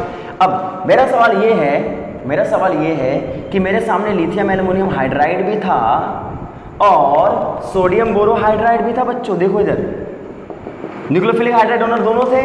तो एक बात बताओ, ये खुद ही बहुत ज़्यादा इलेक्ट्रोफिलिक न्यूक्लियोफिलिक था, तो ये वीक इलेक्ट्रोफिलिक सेंटर को भी नहीं छोड़ता है, मतलब इसे जो मिलता है वो उस पर अटैक मारता है। देखो हाईली पॉजिटिव चार्ज तो अट्रैक्ट बहुत, ये भी रिड्यूस हो जाएगा, इंटरेक्शन यहाँ भी, ये भी तो बहुत फास्ट होते हैं, यहाँ पे भी फास्ट होता है, पर यहाँ से चीज़ें थोड़ी स्लो हो जाती हैं, पर रिड्यूस सारे के सारे होते हैं, क्योंकि ये स्ट्रांग है तो ये वीक पे भी अटैक मार सकता है। समझ गए बात को। वैसे ही अगर ये तुम्हारा वीक है यानी ये वीक न्यूक्लियोफिलिक डोनर है तो वो उन्हीं पे अटैक करेगा ना जो बहुत ज़्यादा इलेक्ट्रोफिलिक है, यानी जिसको थोड़ा सा भी इलेक्ट्रॉन दिखे इलेक्ट्रोफाइल को वो खुद उससे मांगने चला जाए। और जो कम इलेक्ट्रोफिलिक होंगे, जिनको चाहत ज़्यादा नहीं है और जिसको देने की औकात ज़्यादा नहीं है, उन दोनों के बीच का इंटरेक्शंस वीक होते हैं। और जिसको देने की चाहत बहुत ज़्यादा है और लेने की चाहत बहुत कम है, लेकिन वो फिर भी उस पर अटैक मार देता है। पर अगर कंडीशन ऐसा हो जाए ये भी वीक ये भी वीक, दोनों वीक, ना तुम बात कर रहे हो ना वो बात कर रही है, तो क्या मतलब बनता है? फिर तो ख़त्म बात। समझिए, किसी एक को तो होना चाहिए ना पूरा कि भाई हाँ ये है। अरे टेंशन मत लो, छोड़ो। देखो इधर सोडियम बोरोहाइड्राइड की अगर मैं बात करूं बच्चों, तो यहाँ क्या होगा, ये बहुत स्ट्रॉन्ग, ये वीक, स्ट्रॉन्ग भी काम चल जाएगा लोग, यहाँ ये भी काम चला देगा, ये भी यहाँ तक तो बहुत रिएक्टिविटी ज़्यादा होती है, इसलिए ये वीक पे भी अटैक मारने की औकात रखते हैं। समझ गए? लेकिन अगर इससे कहा जाए कि जरा एस्टेरो को बोलो, उनसे इंटरेक्ट करो, ये भी नहीं कुछ बोलने वाले, ये भी कुछ नहीं बोलने वाला, मतलब क्या, मामला स्लो हो जाएगा। यानी इनके साथ रिएक्शन वेरी स्लो होती है, मतलब ये लगभग ना के बराबर ही होती है। हमें अपने थ्योरेटिकल नॉलेज के हिसाब से इसको कांटा मार देना होगा, यानी एस्टर को रिड्यूस नहीं करता है सोडियम बोरोहाइड्राइड, लेकिन अगर इसे बहुत दिनों तक साथ छोड़ दिया जाए, हो सकता है कुछ बातें हो जाएं, तो इसलिए लॉन्ग टर्म के साथ अगर इसको छोड़ दोगे ना, तब जाके ये रिएक्ट करने का काम करता है। एसिड बिल्कुल मना कर देता, I have no interest at all, I have no interest at all. इन दोनों के रिएक्शंस कभी नहीं होते, जिसकी वजह से एक पॉइंट दिमाग में रखना, इसी को बोलते हैं बच्चों सेलेक्टिविटी। यानी अगर मान लीजिए एक एसिड है और एक कीटोन है, दोनों एक ही ग्रुप में हैं, दोनों हैं फंक्शनल ग्रुप, और आपने सोडियम बोरोहाइड्राइड को छोड़ दिया है ना, सोडियम बोरोहाइड्राइड केवल कीटोनों से बात करेगा, एसिडों से बात नहीं करेगा। लेकिन lithium aluminium hydride Shakti Kapoor जैसा है, वो जो मिले उनसे बात कर लेगा, यानी जो नहीं भी इंटरेस्ट दिखाते हो ना, वो खुद ही चला जाएगा। और हमारे दोस्तों में कोई ऐसा होता है जो कितना भी इग्नोर कोई करे, कितना भी करे, पहुंच ही जाता है उसके पास। तो lithium aluminium hydride is like that, कितना भी इग्नोर करो इसको कोई फर्क नहीं पड़ता। समझिए बात को? तो इसलिए ये सब पे चांस मारता है, सब पे अटैक करता है, पर ये बिल्कुल नहीं। जो खुद इससे बात करने के लिए आते हैं वो उसी पे अटैक मारता है, जो बात नहीं करने वाले हैं उनसे कोई मतलब नहीं रखता है। तो याद रखिए, दैट इज कॉल्ड सेलेक्टिविटी, और एग्जाम में यहीं से सवाल आपसे पूछे जाते हैं। तो बेसिक सेलेक्टिविटी में आपको समझा रहा हूँ, ये बुनियादी चीजें हैं बेटा, इसी में तुम इसके डेरिवेटिव्स की बात करोगे तो समझ लो this are the very important factors. समझ गए इस बात को? तो कभी अभी मैं केवल लिथियम एल्युमिनियम हाइड्राइड और सोडियम बोरोहाइड्राइड की बात कर रहा हूँ, तो ये पॉइंट दिमाग में रख लेना, this are the reactivity order, ये इलेक्ट्रोफिलिक रिएक्टिविटी ऑर्डर है, और सोडियम बोरोहाइड्राइड और लिथियम एल्युमिनियम हाइड्राइड का भी रिएक्टिविटी ऑर्डर ये होता है। क्या हमारी बात आप समझ पाए? पक्का समझ पाए क्या? चलिए, तो अभी मैं क्या करने वाला हूँ, एक बात आपसे पूछने वाला हूँ। चलो ठीक है भैया, हम न्यूक्लियोफिलिक इलेक्ट्रोफिलिक को भी पहचान गए, न्यूक्लियोफिलिक में दो हैं वो भी पहचान गए, किस पे एक्ट करेंगे वो भी पहचान गए। थोड़ा बहुत दिमाग में मेंटल पिक्चर चल रहा होगा, अभी बिखरे पड़े होंगे, थोड़ा बहुत तो अपने आप को समेट रहे होंगे, अच्छा अच्छा अच्छा ऐसा ऐसा ऐसा होता है। अभी भी आप नहीं सिमट पाए हैं, लेकिन अभी सिमटना पड़ेगा। क्या होगा जरा देखो, यानी अब मैं बात कर रहा हूँ, यानी mechanism of reaction of nucleophilic hydride donor with carbonyl compound. जरा ढंग से समझने की कोशिश करना बच्चों, क्योंकि this is very important. Nucleophilic hydride donor की कैसे मैकेनिज्म होती है, किसी कार्बोनिल कंपाउंड से वो इंटरेक्ट करता है। तो यहाँ पे कार्बोनिल कंपाउंड तो बहुत सारे थे ना, तो मैं अभी केवल एल्डिहाइड और कीटोनों को आपके सामने रख रहा हूँ, जरा उन पे आप फोकस करेंगे। जरा देखो इधर, तो मान लीजिए अगर मैंने एल्डिकीटोन को रखा है और यहाँ पे लिथियम एल्युमिनियम हाइड्राइड को छोड़ दिया है, लिथियम एल्युमिनियम हाइड्राइड, तो समझो यहाँ पे होता क्या है, ये जो लिथियम है ना, ये काम क्या करेगा, पहले मान लीजिए थोड़ा समझने की कोशिश करिए। ये लिथियम के साथ कोऑर्डिनेट करने का काम करता है, ऑक्सीजन के साथ, ठीक है, कोऑर्डिनेट कर लेंगे, क्या दिक्कत है। और वो एल्युमिनियम के साथ भी तो है ही, क्योंकि यहाँ पे तो एल्युमिनियम भी इसके साथ है। जरा बोर्ड पे देखना बच्चों, बस ऑक्सीजन और लिथियम के साथ ये बॉन्ड बना के इन दोनों को कह सकते हैं, अभी इसको नज़दीक लाने का काम कर रहा है, क्योंकि ऑक्सीजन दिखा, ये भी तो इलेक्ट्रॉन दे सकता है इसको। तो समझ लीजिए थोड़ा बहुत क्या होता है, यहाँ से इंटरेक्शन शुरू होते हैं, है ना भाई। अब यहाँ से कहानी शुरू हो जाएगी, जरा बोर्ड पे देखो, यहाँ पे कहानी शुरू क्या हो जाएगी, यहाँ पे इलेक्ट्रॉन हाइड्राइड का ट्रांसफर होगा और बॉन्ड ओपन होगा, न्यूक्लियोफाइल बन के चला गया ये। और अगर ये न्यूक्लियोफाइल बन के गया है तो स्टेप क्या होगा, जरा बोर्ड पे देखो, यहाँ O और यहाँ पे क्या होगा, हाइड्रोजन का ट्रांसफर हो गया है, यहाँ H लगे होंगे, नए वाले H, क्या नए वाले H लगे हैं, मान लीजिए H आपका था, ये आपका नया H लग गया है, देखना बच्चों, यहाँ नया H लग गया है और यहाँ पे क्या छूट गया बताओ, यहाँ पे Al और यहाँ पे 3 हाइड्रोजन छूट गए और ये क्या बन गया, अभी न्यूट्रल फॉर्म में चला गया ना बच्चों, देखो इधर, और यहाँ O पे क्या लग गया होगा माइनस और यहाँ क्या लिथियम था और ये OLi का बॉन्ड बन जाता है। कुल मिला के ये बात समझो कि यहाँ पे ये तो मतलब था ही, कॉम्प्लेक्स था ना ये माइनस का, ऐसे समझो, तो यहाँ से अगर हाइड्राइड ट्रांसफर हो गया तो ये क्या बन गया, न्यूट्रल बन गया बच्चों, और ये O माइनस यहाँ जो लिथियम था जो इस पूरे कॉम्प्लेक्स के साथ चार्ज फॉर्म में था वो लिथियम प्लस के फॉर्म में था ना, ऐसे समझो, प्लस के फॉर्म में था, ऐसे तुम इसको तोड़ के समझो, तो ये क्या होगा, O और लिथियम का यहाँ पे बॉन्ड बना होगा, तो पार्शियल पहले बॉन्ड बना होगा, लेकिन जैसे O पे माइनस बना होगा तो कंप्लीटली ये बना दिया होगा इसको, तो यहाँ पे ये स्पेसिस बन गए हैं। और बहुत सारे किताबें लिखते भी ऐसा है और होता भी है, ये दोबारा से इसे कोऑर्डिनेट कर सकता है, क्योंकि देखो ये क्या बन गया है, लुईस एसिड, अरे बन गया लुईस एसिड, और ये दोबारा से इसे कोऑर्डिनेट कर लेता है। पर तुम छोड़ो, उतना माथा हमारी करने की जरूरत नहीं है, मैकेनिज्म कोई तुमसे पूछने नहीं जा रहा है, अगर पूछेगा भी तो जहाँ जरूरत ज़्यादा पड़ेगी वहाँ मैं डिस्कस कर दूंगा।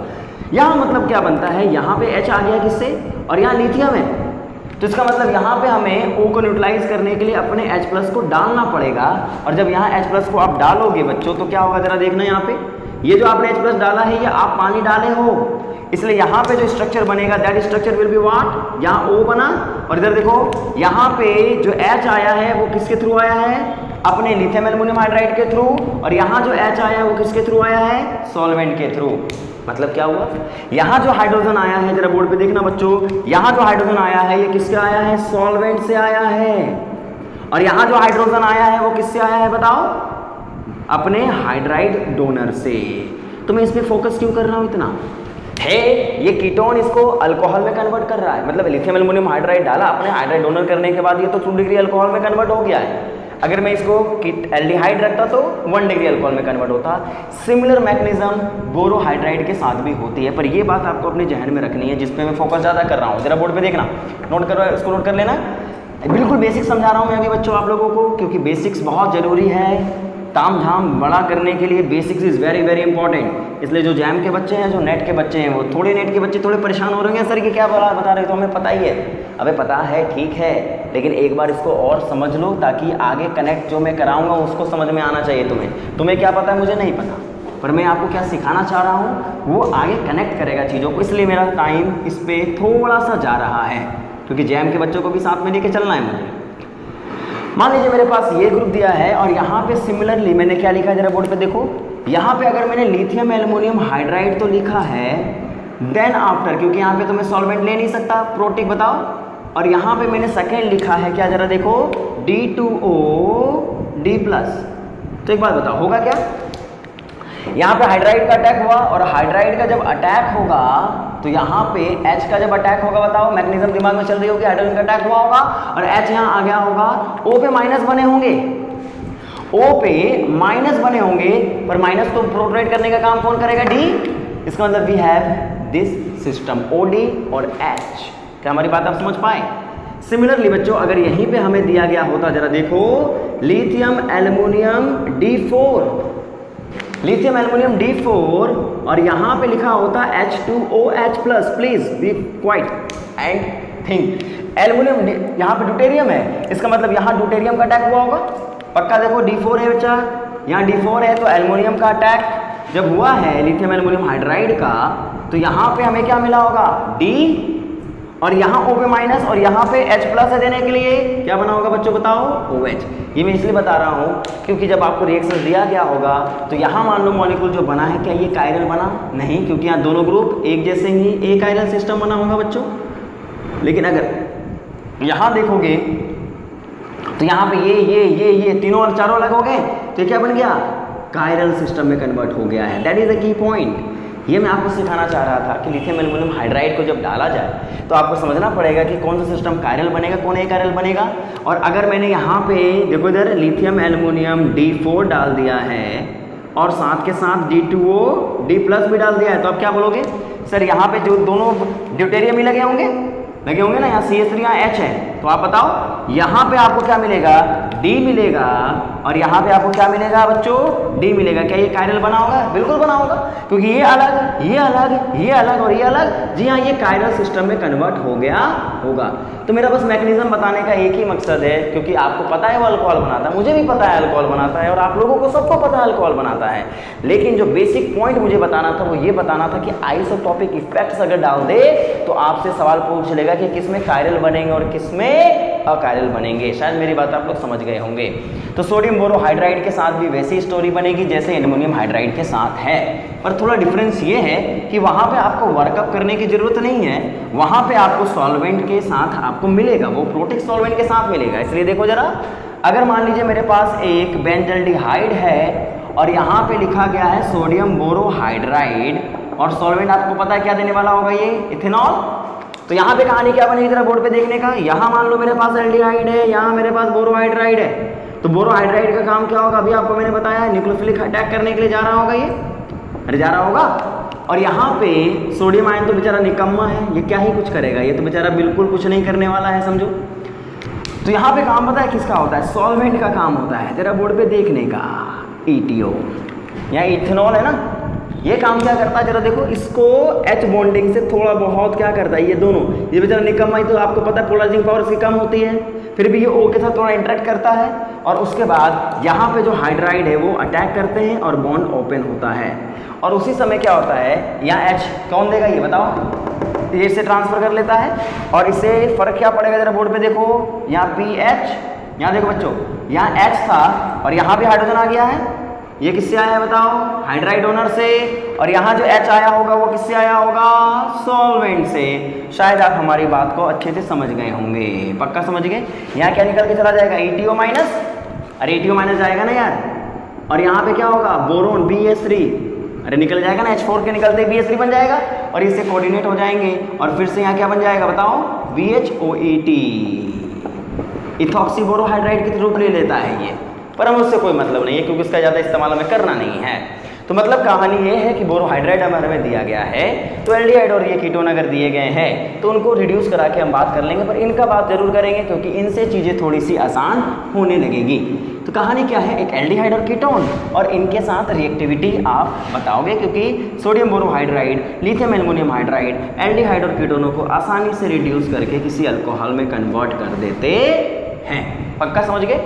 तो इसी के बेस कुछ सवाल मान लो मैंने दे दिए हैं आपको, हो सकता है रिएजेंट का इस्तेमाल बाद में हो, जैसे यहाँ पे मान लीजिए कहानी दी गई थी ये, जरा बोर्ड पे देखना, शायद आप लोग सब इसको बनाए हुए होंगे, जरा बोर्ड पे देखो, बिल्कुल ढंग से देखना। आपने यहाँ H2SO4 का इस्तेमाल किया था, याद करो, और आपने इसको बोला था पिनाकोलोन रीअरेंजमेंट, और क्या मॉलिक्यूल बना दिया था बच्चों बताओ, यहाँ पे आपने बना दिया था ये कीटोन, और फिर लफड़ा दे दिया था यहाँ पे लिथियम एल्युमिनियम हाइड्राइड। अब क्या करोगे, अब आपको पता है कि इसको रिड्यूस करना ही करना है, और अल्कोहल बनाया था आपने, सबको पता है अल्कोहल बनेगा। क्यों बनेगा, मैकेनिज्म भी पता है, रिएक्टिविटी भी पता है, न्यूक्लियोफिलिक हाइड्राइड डोनर भी पता है, और फिर H2SO4 डाल करके आपने लफड़ा क्रिएट किया था, आगे आपने काम कर लिया था। सिमिलरली उसी तरीके से अगर कहानी ये होती, यहाँ पे आपके पास मान लो बच्चा लोग अल्कीन होता, कीटोन होता, यहाँ आप ओजोनोलिसिस कराते, शायद आपको पता है बचपन में कराया हुआ है, और फिर यहाँ NaBH4 डाल देते, तो क्या होता बच्चों बताओ, आप कहते सर ओजोनोलिसिस कराया है ना, तो यहाँ पे ये कीटोन में बदल जाएगा और एक एल्डिहाइड में बदल जाएगा। ये तो हमें पता है, बचपन से पढ़ते आ रहे थे, ओजोनोलिसिस मतलब बॉन्ड को तोड़ देना, और एल्डिहाइड और कीटोन जनरेट हो जाएंगे, और सामने दिया गया है सोडियम बोरोहाइड्राइड। अब तुम्हारा काम क्या होगा, क्या ये सेलेक्टिविटी रखता है बताओ, नहीं, कीटोन को भी रिड्यूस करता है और एल्डिहाइड को भी रिड्यूस करता है।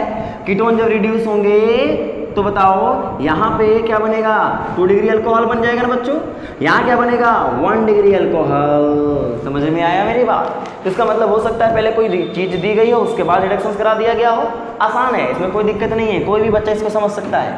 तो यानी रिएक्शन से पहले की स्टोरी, यानी यहाँ मैंने क्या किया, सबसे पहले किस सीरीज को कीटोन एल्डिहाइड आपसे बनाने के लिए कहा, उसके बाद इसको मैंने रिडक्शंस के लिए भेज दिया था। शायद हमारी बात आप समझ गए होंगे। चलिए अब मैं क्या बात करने वाला हूँ ना, जरा बोर्ड पे देखो, यहाँ से चीज़ें थोड़ी सी अब लेवल बढ़ेंगी। यहाँ तक मैं बेसिक लेवल की ओर था, बिल्कुल आसान से, एक 12th का बच्चा हो, BSc का बच्चा हो, MSc का बच्चा हो, सब इस पॉइंट को समझ गए होंगे। लेकिन अब मैं जो बताने वाला हूँ उन पे ज़्यादा फोकस करना। कहानी यहाँ पे ये है, रोल ऑफ, देखो इधर, role of metal ions, role of metal ions with hydride donors.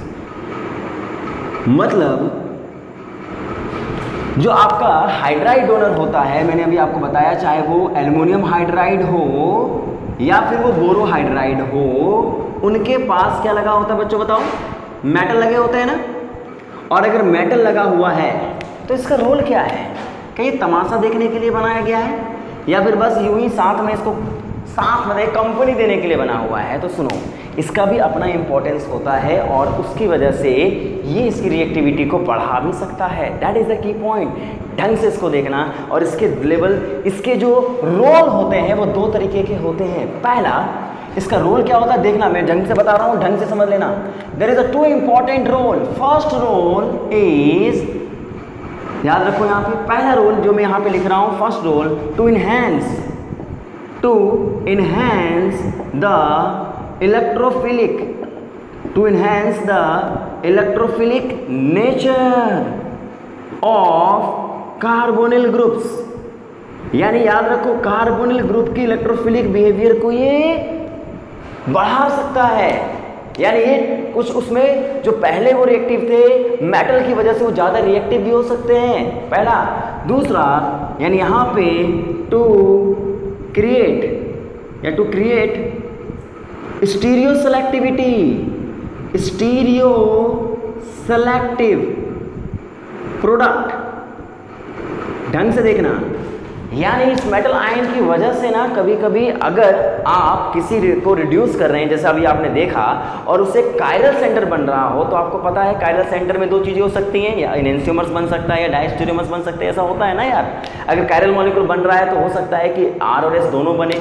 तो कभी कभी मेटल आयन ना उस R और S में से किसी S वाले सिस्टम को मोर डोमिनेटेड बना देते हैं। That is the enantioselective. और कभी कभी दो डायस्टेरियोमर्स बनते हैं। पता तो होगा ना यार, स्टीरियो पड़ी होगी तो दो डायस्टेरियोमर्स होंगे, उन दोनों डायस्टेरियोमर्स में किसी एक को ज़्यादा बढ़ा देगा।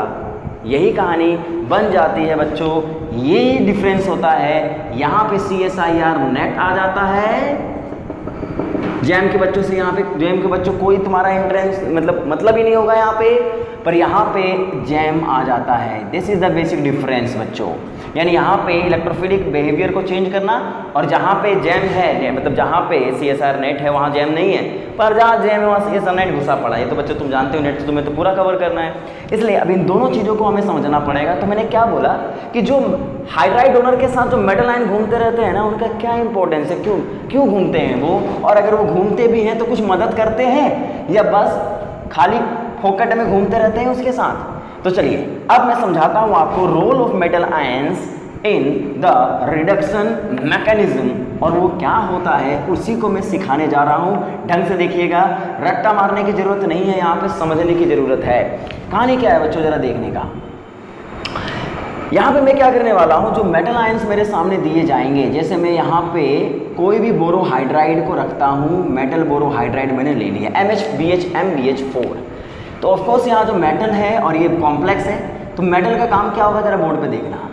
अगर मेटल यहाँ पे जो आपने लिया है, इसकी पोलराइजिंग पावर हाई होगी, बोर्ड पे देखना बच्चों, हाई पोलराइजिंग पावर होगा तो क्या करेगा जरा बोर्ड पे देखो, इस ऑक्सीजन के इलेक्ट्रॉन जो लोन पेयर के हैं उसको वो अपनी तरफ क्या करेगा, अट्रैक्ट करेगा, खींचेगा, यानी इधर की ओर अट्रैक्ट करेगा ना।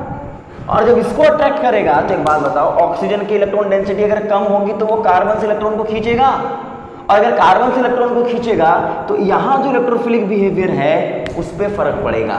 इसका मतलब एक बात समझना, हाई पोलराइजिंग पावर का अगर मेटल हुआ तो इनक्रीज करेगा वो कार्बोनिल के इलेक्ट्रोफिलिक बिहेवियर को। क्या मेरी बात आप समझ पाए?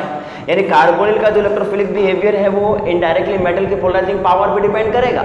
अगर उसकी पोलराइजिंग पावर ज़्यादा है तो इसकी इलेक्ट्रोफिलिक पावर पहले से बढ़ जाएगी, और अगर यहाँ पे पोलराइजिंग पावर कम होगा तो इलेक्ट्रोफिलिक पावर मतलब कम रहेगी। तो इसका मतलब क्या हो रहा है?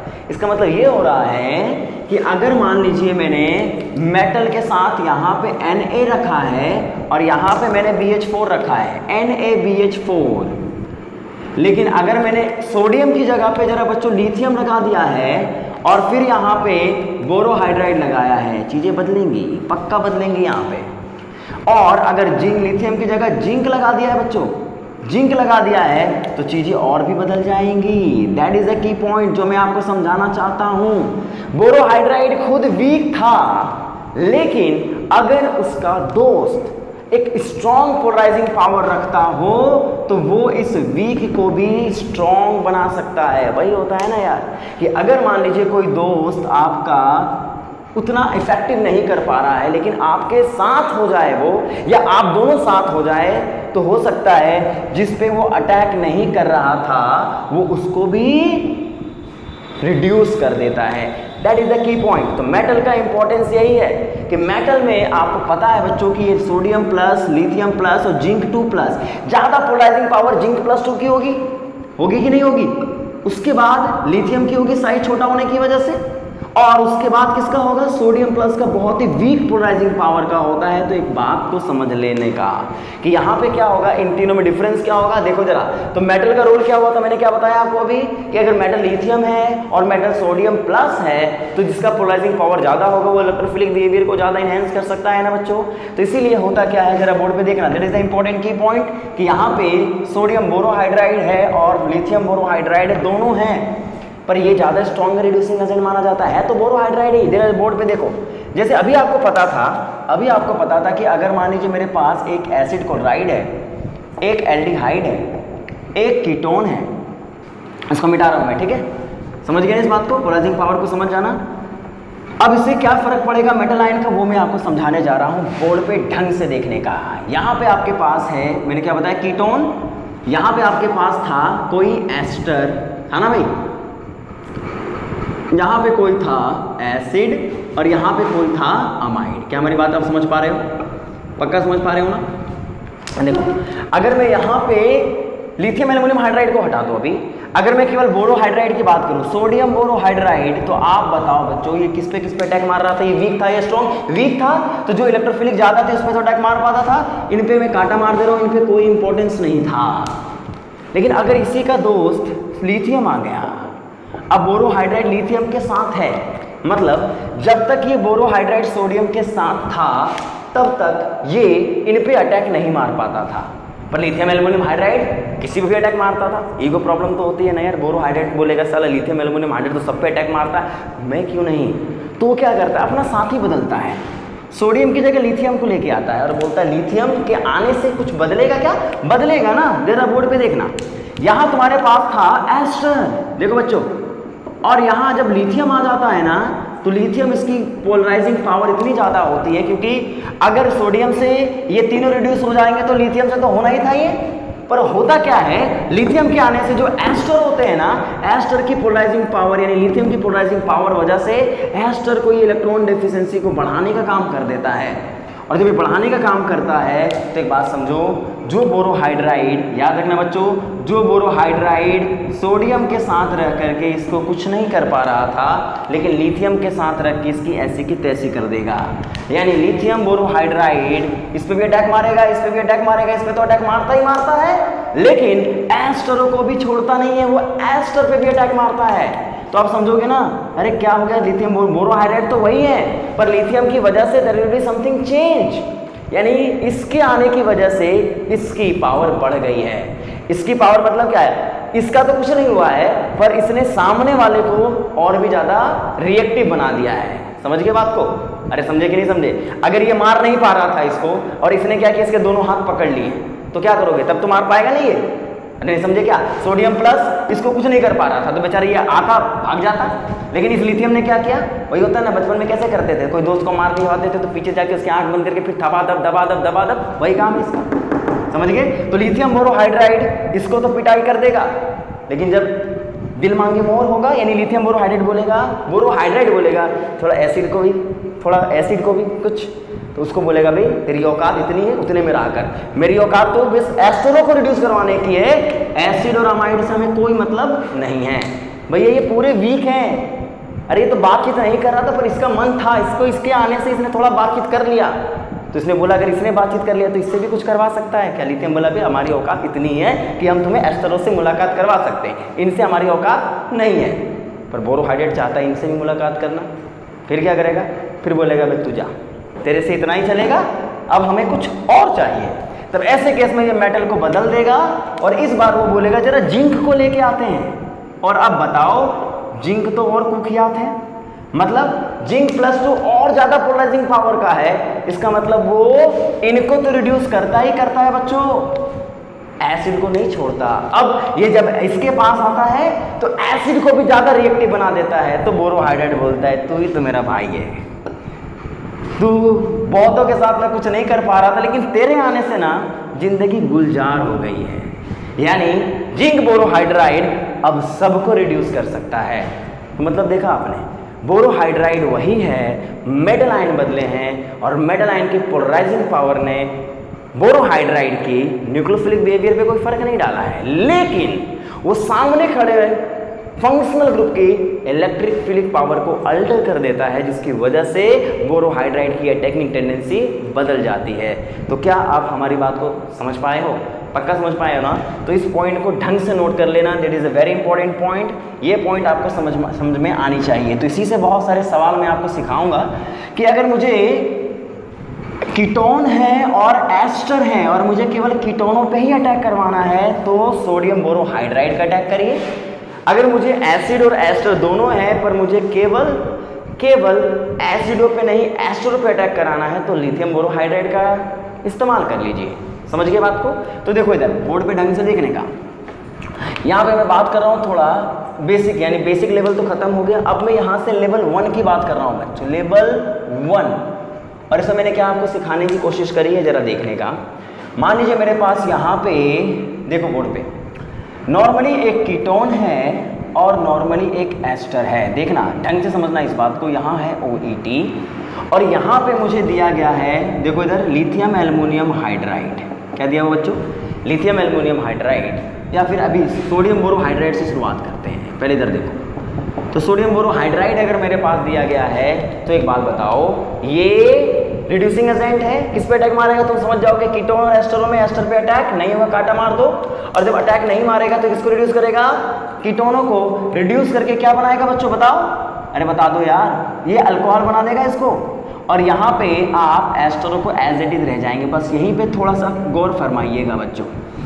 ये 11th का 12th का बच्चा भी कर देगा, लेकिन आपको क्या सोचना है कि यदि एक अल्कोहल और एस्टर एक ही मॉलिक्यूल में आ जाते हैं तो ट्रांस एस्टरिफिकेशन की पॉसिबिलिटी बन जाती है, साइक्लाइजेशन की पॉसिबिलिटी बन जाती है। और वो साइक्लाइजेशन कब होता है? जब 5 और 6 मेंबर की रिंग बने। तो समझो यहाँ पे 1 2 3 4 5 और ये 6, क्योंकि ये लोन पर इस पर अटैक मारता है और OET को बाहर कर देता है ना। तो समझो एग्जाम में कुछ दिया नहीं है। अगर एग्जाम में 4 ऑप्शन में केवल इस तरीके से बना के दिए हैं तो समझो कि बिल्कुल सही है, लेकिन कभी कभी प्रॉब्लम क्रिएट कर देता है, वो इसको साइक्लाइज करके दे देता है। मतलब क्योंकि एसिडिक वर्कअप करोगे तो एसिडिक कंडीशन में ये क्या हो जाते हैं? साइक्लाइज हो जाते हैं ना। अरे पढ़ा होगा यार ट्रांस एस्टरिफिकेशन। तो बताओ यहाँ से O पे 6 का अटैक होगा तो 6 पे क्या बन जाएगा? C डबल बॉन्ड O बन जाएगा ना। तो ये लैक्टोगेनिक तरीके से बनेगा, साइक्लिक एस्टर बन जाएंगे। क्या हमारी बात आप समझ पाए बच्चों? पक्का। सिमिलरली मान लो बच्चों यहाँ पे तुम्हें दिया गया होता, यहाँ तुम्हें दिया गया होता एक एल्डिहाइड, एक कीटोन और एक एसिड। ढंग से देखने का।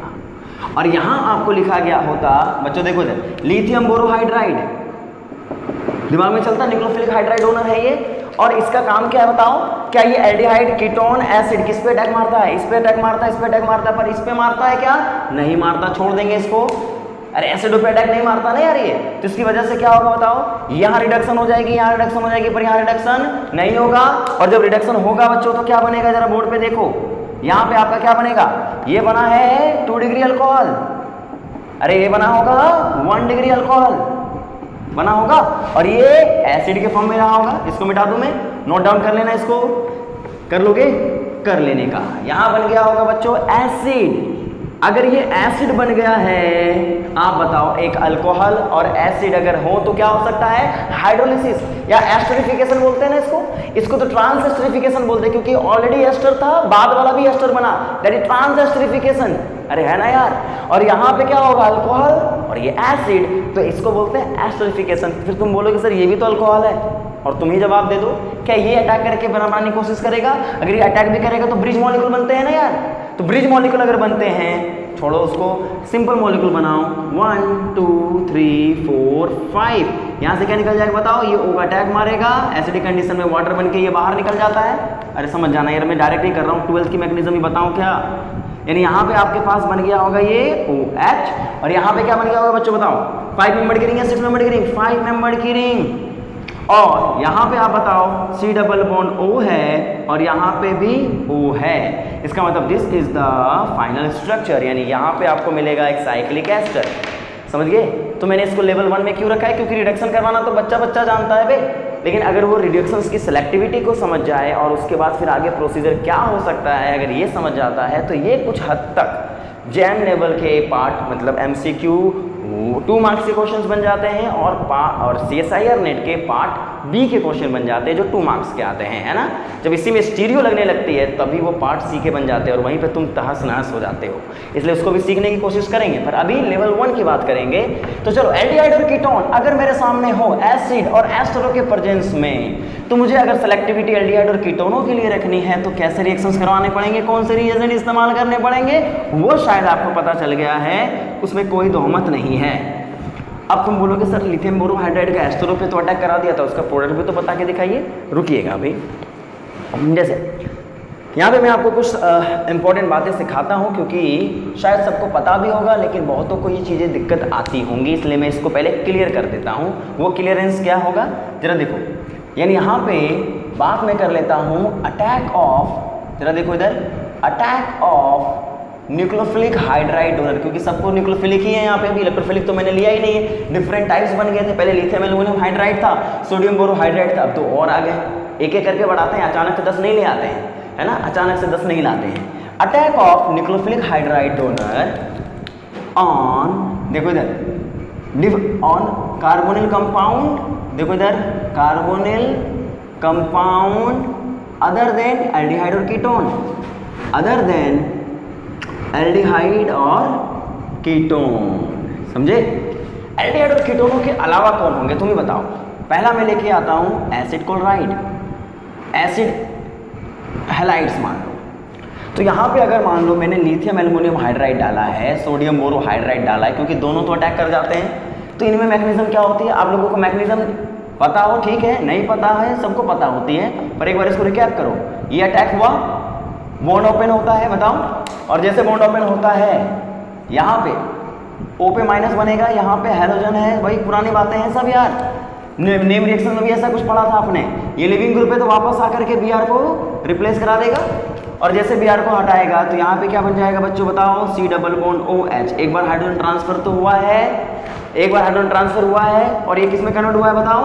एल्डिहाइडो में। और फर्दर अगर लिथियम एल्युमिनियम हाइड्राइड अभी भी प्रेजेंट है तो फिर से क्या होगा बताओ? यहाँ पे एक बार और अटैक होगा, अरे होगा कि नहीं होगा?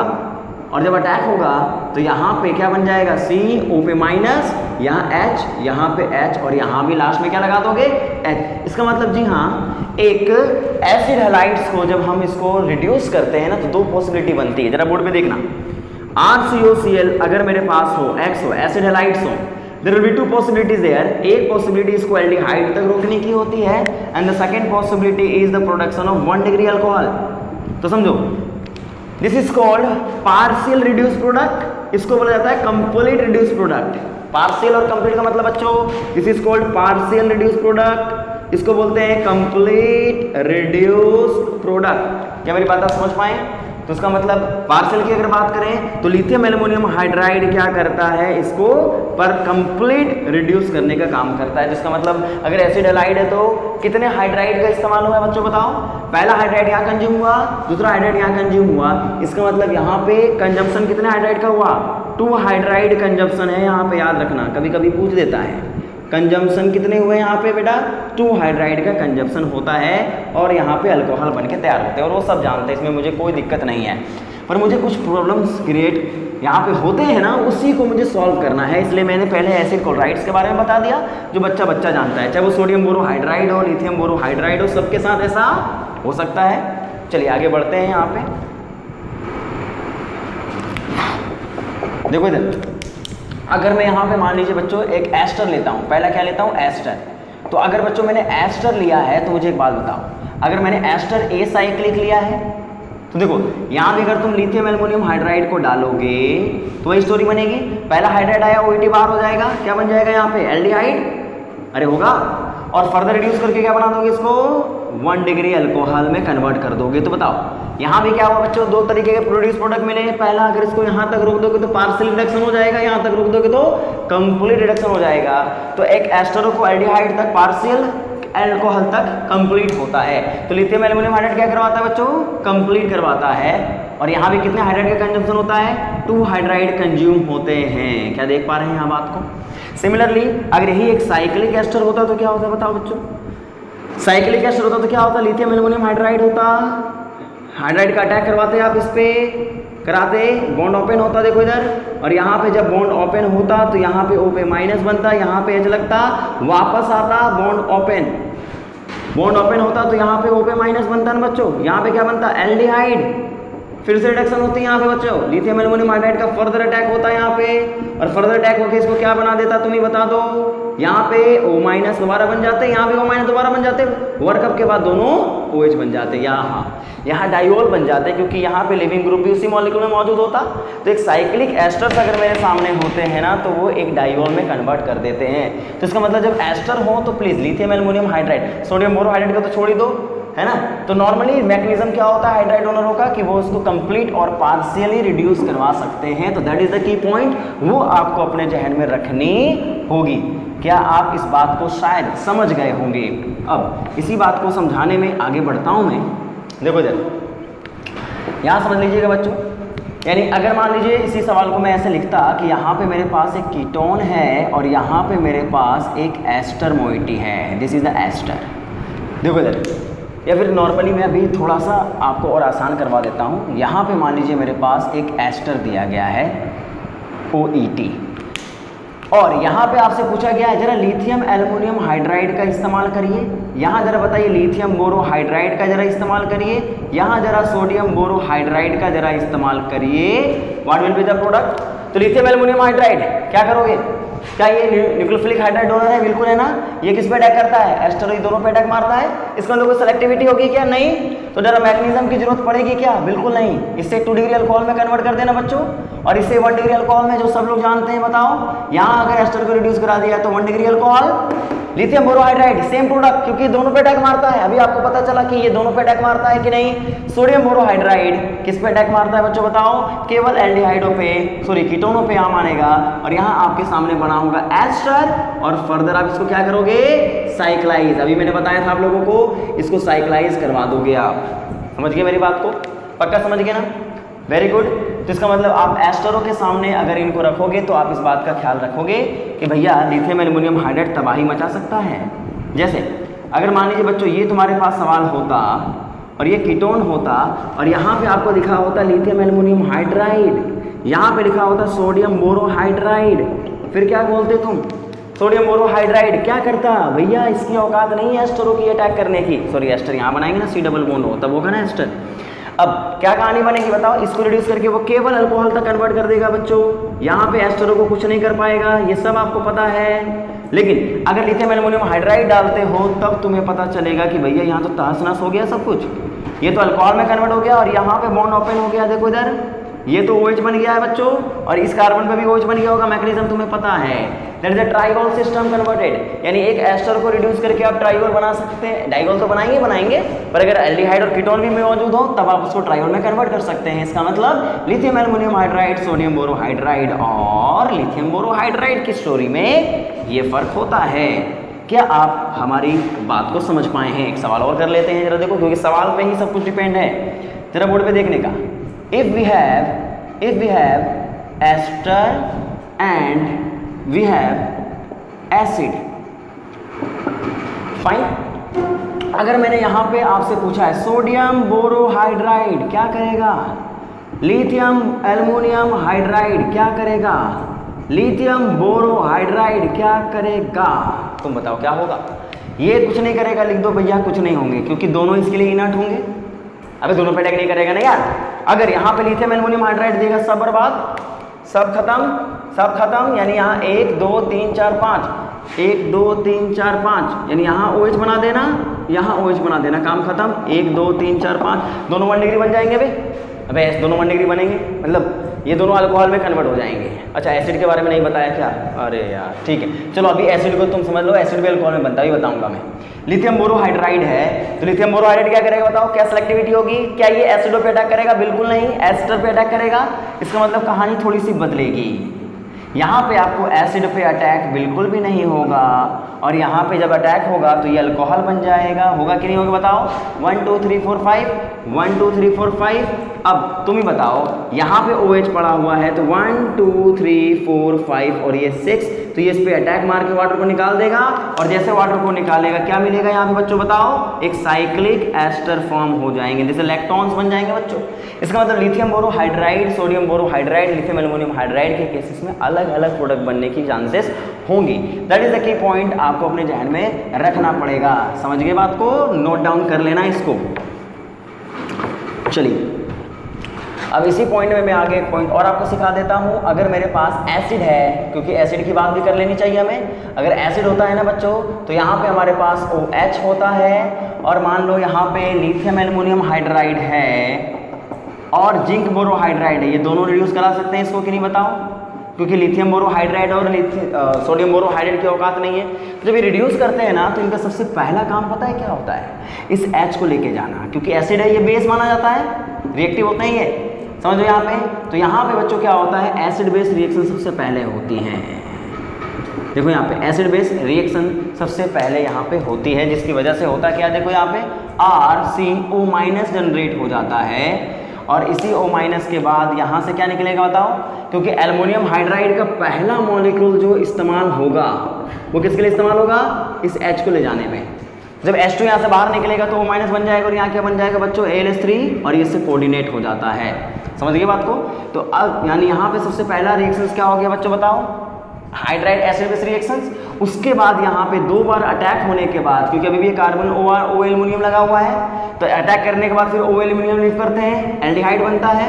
देखो इधर देखो, यानी O एल्युमिनियम मान लो अभी निकल गया। इसकी मैकेनिज्म भी बहुत टिपिकल तरीके की है, पर उतना जानने की जरूरत नहीं है। अगर होता तो मैं आपको सिखा देता, पर जरूरत बस इतनी जानने की है कि पहला अटैक एसिड बेस का होगा, यहाँ पे बनेंगे O एल्युमिनियम के कॉम्प्लेक्स जो लिविंग ग्रुप की तरह एक्ट करते हैं। फर्दर अटैक होता है तो यानी ये एल्डिहाइड बन जाता है, उसके बाद ये अल्कोहल बनता है।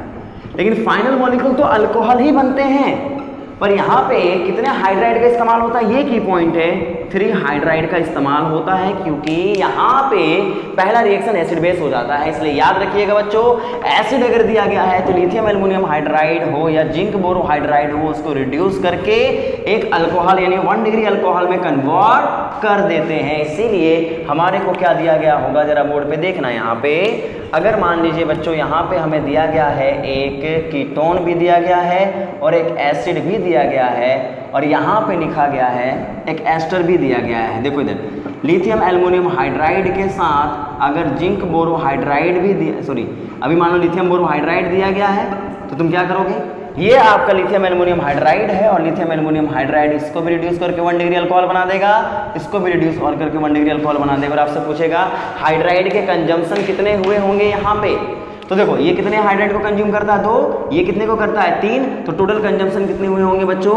5। ठीक है ना, याद रखना इस बात को। लिथियम बोरोहाइड्राइड आपको पता है रिडक्शन किसकी होगी? केवल एस्टरों की होगी। एस्टर रिड्यूस करा के अल्कोहल बना देना, और यहाँ आपको एसिड मिलेगा, और एसिड को रिड्यूस करा के इलेक्ट्रॉन्स करवा के चले आना। That is the key point. यहाँ पे आपको एसिड के बारे में पता होना जरूरी है, नोट डाउन कर लीजिएगा इसको। एग्जाम्पल्स ये हैं। अब लास्ट पॉइंट देखो, लास्ट पॉइंट है अमाइड, यानी यहाँ पे कहानी है रिडक्शन ऑफ अमाइड की। दैट इज अ की point, reduction of amide, that is अ की पॉइंट। बच्चों देखो इधर, अमाइड अगर मेरे सामने दिया गया है तो क्या होता है, ये तुम्हें समझने की ज़रूरत बहुत है, क्योंकि अमाइड बच्चों अगर दिया गया है ना तो चीज़ें थोड़ी सी कॉम्प्लिकेटेड होती हैं। क्योंकि लिथियम एल्युमिनियम हाइड्राइड को अगर तुम भेजोगे तो वो काम क्या करेगा बच्चों, तुम ही बताओ। एल्युमिनियम हाइड्राइड मेरे सामने दिया गया है, तो ये अटैक करेगा, बॉन्ड ओपन करेगा, और बॉन्ड ओपन करते ही यहाँ क्या बनेगा? देखो O पे माइनस, यहाँ क्या है बच्चा? NR2 है, और यहाँ पे क्या है? हाइड्रोजन।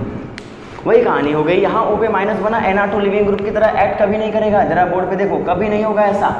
तो वैसे केसेस में क्या होता है, जो यहाँ पे Ln निकलता है, क्योंकि AlS3 यहाँ पे बाहर निकलेगा, बड़ा बोर्ड पे देखना, और जब LH3 यहाँ से बाहर निकलता है तो यहाँ पे क्या कहानी बन जाती है, ये LH3 इसके साथ कोऑर्डिनेट कर जाता है, और जब ये कोऑर्डिनेट करता है तो यहाँ क्या बन जाता है बच्चा, देखो इधर, यहाँ बनता है O एल्यूमिनियम AlH3 माइनस, यहाँ बनता है Nr2, यहाँ बनता है H। बोर्ड पे ढंग से देखो। अब यहाँ पे जो N है वो इसको लीव करा देता है, एल्यूमिनियम के साथ बॉन्ड बना के एल्यूमिनियम ऑक्साइड के फॉर्म में निकलता है ये। और यहाँ क्या जनरेट होता है बच्चा, देखो इधर, यहाँ R है, यहाँ H है, और यहाँ डबल बॉन्ड N बन जाता है और 2 R लग जाते हैं, और इन दोनों R में से N पे पॉजिटिव चार्ज प्लस है, ये जनरेट करता है बच्चों, याद रखो, इमीनियम जनरेशन हो जाती है। और जैसे इमीनियम जनरेट होता है, एल्युमिनियम हाइड्राइड फिर से आता है, क्योंकि आपको पता है कि यहाँ पे इमीनियम भी न्यूक्लियो इलेक्ट्रोफिलिक नेचर की होती है, और जब ये अटैक मारेगा तो यहाँ क्या बनेगा, जरा देखो इधर बोर्ड पे, यहाँ पे आपका Nr2 था और यहाँ पे हाइड्रोजन 2 आ गए, पहले भी H का आया था, दूसरा भी C का आया है। कुल मिला के बात क्या हुई, देखा आपने, ये अमाइड किसमें कन्वर्ट हुआ, अल्कोहल में नहीं, क्योंकि एल्डिहाइड हो, एसिड क्लोराइड हो, कीटोन हो, एस्टर हो, एसिड हो, अभी तक सब के सब किसमें कन्वर्ट हो रहे थे, किसमें कन्वर्ट हो रहे थे, अल्कोहल्स में। पर अमाइड की प्रॉपर्टी में क्या बनता है, ये अमीन बन जाता है। और अमीन कैसे बनता है, वो मैकेनिज्म अगर दिमाग में रहता है तो ठीक है, मैकेनिज्म से कोई ज़्यादा हमें इंटरेस्ट नहीं रखना है, बस इसके प्रोडक्ट से जरूर रखना है कि प्रोडक्ट क्या बना होगा। तो एक बात समझ लेना बच्चों, यहाँ पे हमें डायरेक्ट प्रोडक्ट बनानी है, और डायरेक्ट प्रोडक्ट कैसे बनते हैं वो तुम्हें थोड़ा अपने ध्यान में रखना पड़ेगा। Nr2R है, यहाँ पे लिथियम एल्यूमिनियम हाइड्राइड आपको मिल गया है, आप क्या करोगे, बस देखो इधर बोर्ड पे कितने हाइड्राइड का कंजम्पशन हुआ होगा टोटल, बताओ, यहाँ पे दो ही हुए हैं ना, पहला अटैक हुआ, इसका मतलब 2 हाइड्रोजन को बस यहाँ चिपका देना, यहाँ पे HH लगा देना, मतलब इस O की जगह पे इस O को यहाँ से मिटा देना और इसकी जगह पे 2 H को चिपका देना, तो ये किस में बन जाएंगे बताओ, अमीन्स में कन्वर्ट हो जाएंगे। तो चाहे वो आपका एक एसाइक्लिक अमाइड हो या फिर बच्चों एक साइक्लिक अमाइड हो, दोनों की प्रॉपर्टी लगभग क्या होती है बच्चों, देखो इधर एक जैसी होती है। इसका मतलब यहाँ पे हमारे पास अगर साइक्लिक अमाइड दिया गया हो और यहाँ पे बच्चों लिथियम एल्यूमिनियम हाइड्राइड दिया गया हो, तब क्या होगा, कुछ नहीं करने का, क्योंकि अगर मुझे यहाँ पे लैक्टोल्स मिलता ना तो हम परेशान होते, पक्का होते, क्योंकि यहाँ पे मुझे लिथियम एल्यूमिनियम हाइड्राइड जब दिया गया होता है तो मैं इसे तोड़ देता हूँ और इसे डाइऑल में कन्वर्ट कर देता हूँ। लेकिन यहाँ ऐसा नहीं करने का, यहाँ पे केवल क्या करने का बच्चों, देखो इधर अमाइड था, N को रहने देने का, जहाँ O था उससे मिटा देने के बाद यहाँ पे H और H लगा देने का, that is the key point, और वो आपको अपने ध्यान में रखनी पड़ेगी। तो एक लास्ट सवाल कर लेते हैं कॉम्बिनेशन का, क्योंकि आपने इस लेक्चर में 4 रिएजेंटों को डिस्कस किया, lithium aluminium hydride, sodium borohydride, lithium borohydride और जिंक बोरोहाइड्राइड। देखो इधर,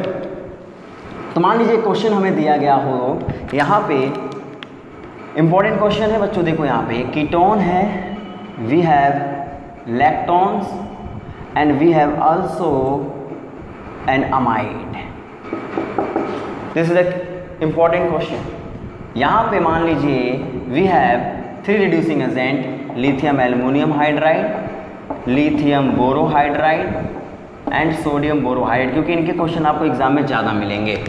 अब बताओ, lithium aluminium hydride strong reducing agent है, किसी पे फर्क नहीं पड़ेगा, एमाइड, कीटोन और एस्टर दोनों रिड्यूस होंगे बच्चों। क्या बनेगा यहाँ पे बताओ, तुम बता सकते हो ना, अब तुम बता सकते हो, क्योंकि अब यहाँ पे क्या होगा, ये N को बस मिटा करके H लगा देना है, यहाँ पे कुछ नहीं करने का, अमाइड को रिड्यूस कर दिया, इसे अल्कोहल बना के छोड़ देने का बच्चों, यहाँ पे इसको तोड़ देने का, अरे तोड़ दोगे, ये OH बना देने का यहाँ पे, और इस कार्बन पे भी OH बना देने का, अगर नहीं है तो मैकेनिज्म के थ्रू चले जाना, क्योंकि इलेक्ट्रॉन्स को तोड़ देते हैं ना यार, ये अटैक करके इसको तोड़ देगा, OH बन जाएगा इस कार्बन पे और ये एल्डिहाइड बनके दोबारा से अल्कोहल बन जाएगा। This is the final structure. बोलो, लिथियम बोरोहाइड्राइड क्या करेगा, अमाइडो पे अटैक नहीं मारेगा, केवल इन पे अटैक हो जाएगा। इसका मतलब ये वाला पोर्शन एज इट इज रहेगा, इसके लिए क्या बनेगा बताओ, ये पोर्शन एज इट इज रहेगा, बाकी ये कॉमन आ जाएगा इसके लिए। सोडियम बोरोहाइड्राइड के लिए क्या होगा तुम्हें बताओ, ये पोर्शन भी एज इट इज रह जाएगा और इसको भी एज इट इज बना दोगे, क्योंकि इसमें कोई चेंज होगा नहीं, क्योंकि ना इस पे अटैक ना इस पे अटैक, केवल इस पे अटैक, मिडिल वाले पे अटैक होगा। तो यानी एक लिथियम एल्यूमिनियम सोडियम बोरोहाइड्राइड और लिथियम बोरोहाइड्राइड में बेसिक डिफरेंस क्या होते हैं, कैसे वो मैकेनिज्म को अंजाम देता है, प्रोडक्ट क्या बनता है, सेलेक्टिविटी क्या होती है, ये सब चीज़ें मैंने अभी आप लोगों को समझाया है। तो यानी इस चैप्टर में हमने केवल न्यूक्लियोफिलिक हाइड्राइड डोनर के मेन इंपॉर्टेंट सिस्टमों को डिस्कस किया है, लेकिन इसके आगे की कहानी बहुत बड़ी है और बहुत जटिल है, क्योंकि इसके डेरिवेटिव्स आ जाएंगे और इसी में मैं बात करूंगा स्टीरियो सेलेक्टिविटी के बारे में। क्योंकि आज का लेक्चर केवल बेसिक्स था, क्योंकि फर्स्ट डे ऑफ रिएजेंट्स था, थोड़ा सा नॉर्मल बातें करनी जरूरी थी, क्योंकि एक मोमेंटम बन जाए हम लोगों का, जो पढ़े हुए उनके साथ भी, जो नए हैं उनके साथ भी। तो दोस्तों, अगर आपको ये वीडियो पसंद आ रहा है तो प्लीज़ मुझे कमेंट करके भी बताओ यार, कि मुझे भी फील हो कि yes I am doing right thing. And also अगर आप नए हो तो प्लीज़ सब्सक्राइब कर लीजिए, ताकि आगे की चीज़ें और भी आपको आसान लगने लगे। और लाइक तो सब ठोक ही दो यार, ठीक है। मिलते हैं नेक्स्ट वीडियो के साथ, तब तक के लिए गुड बाय।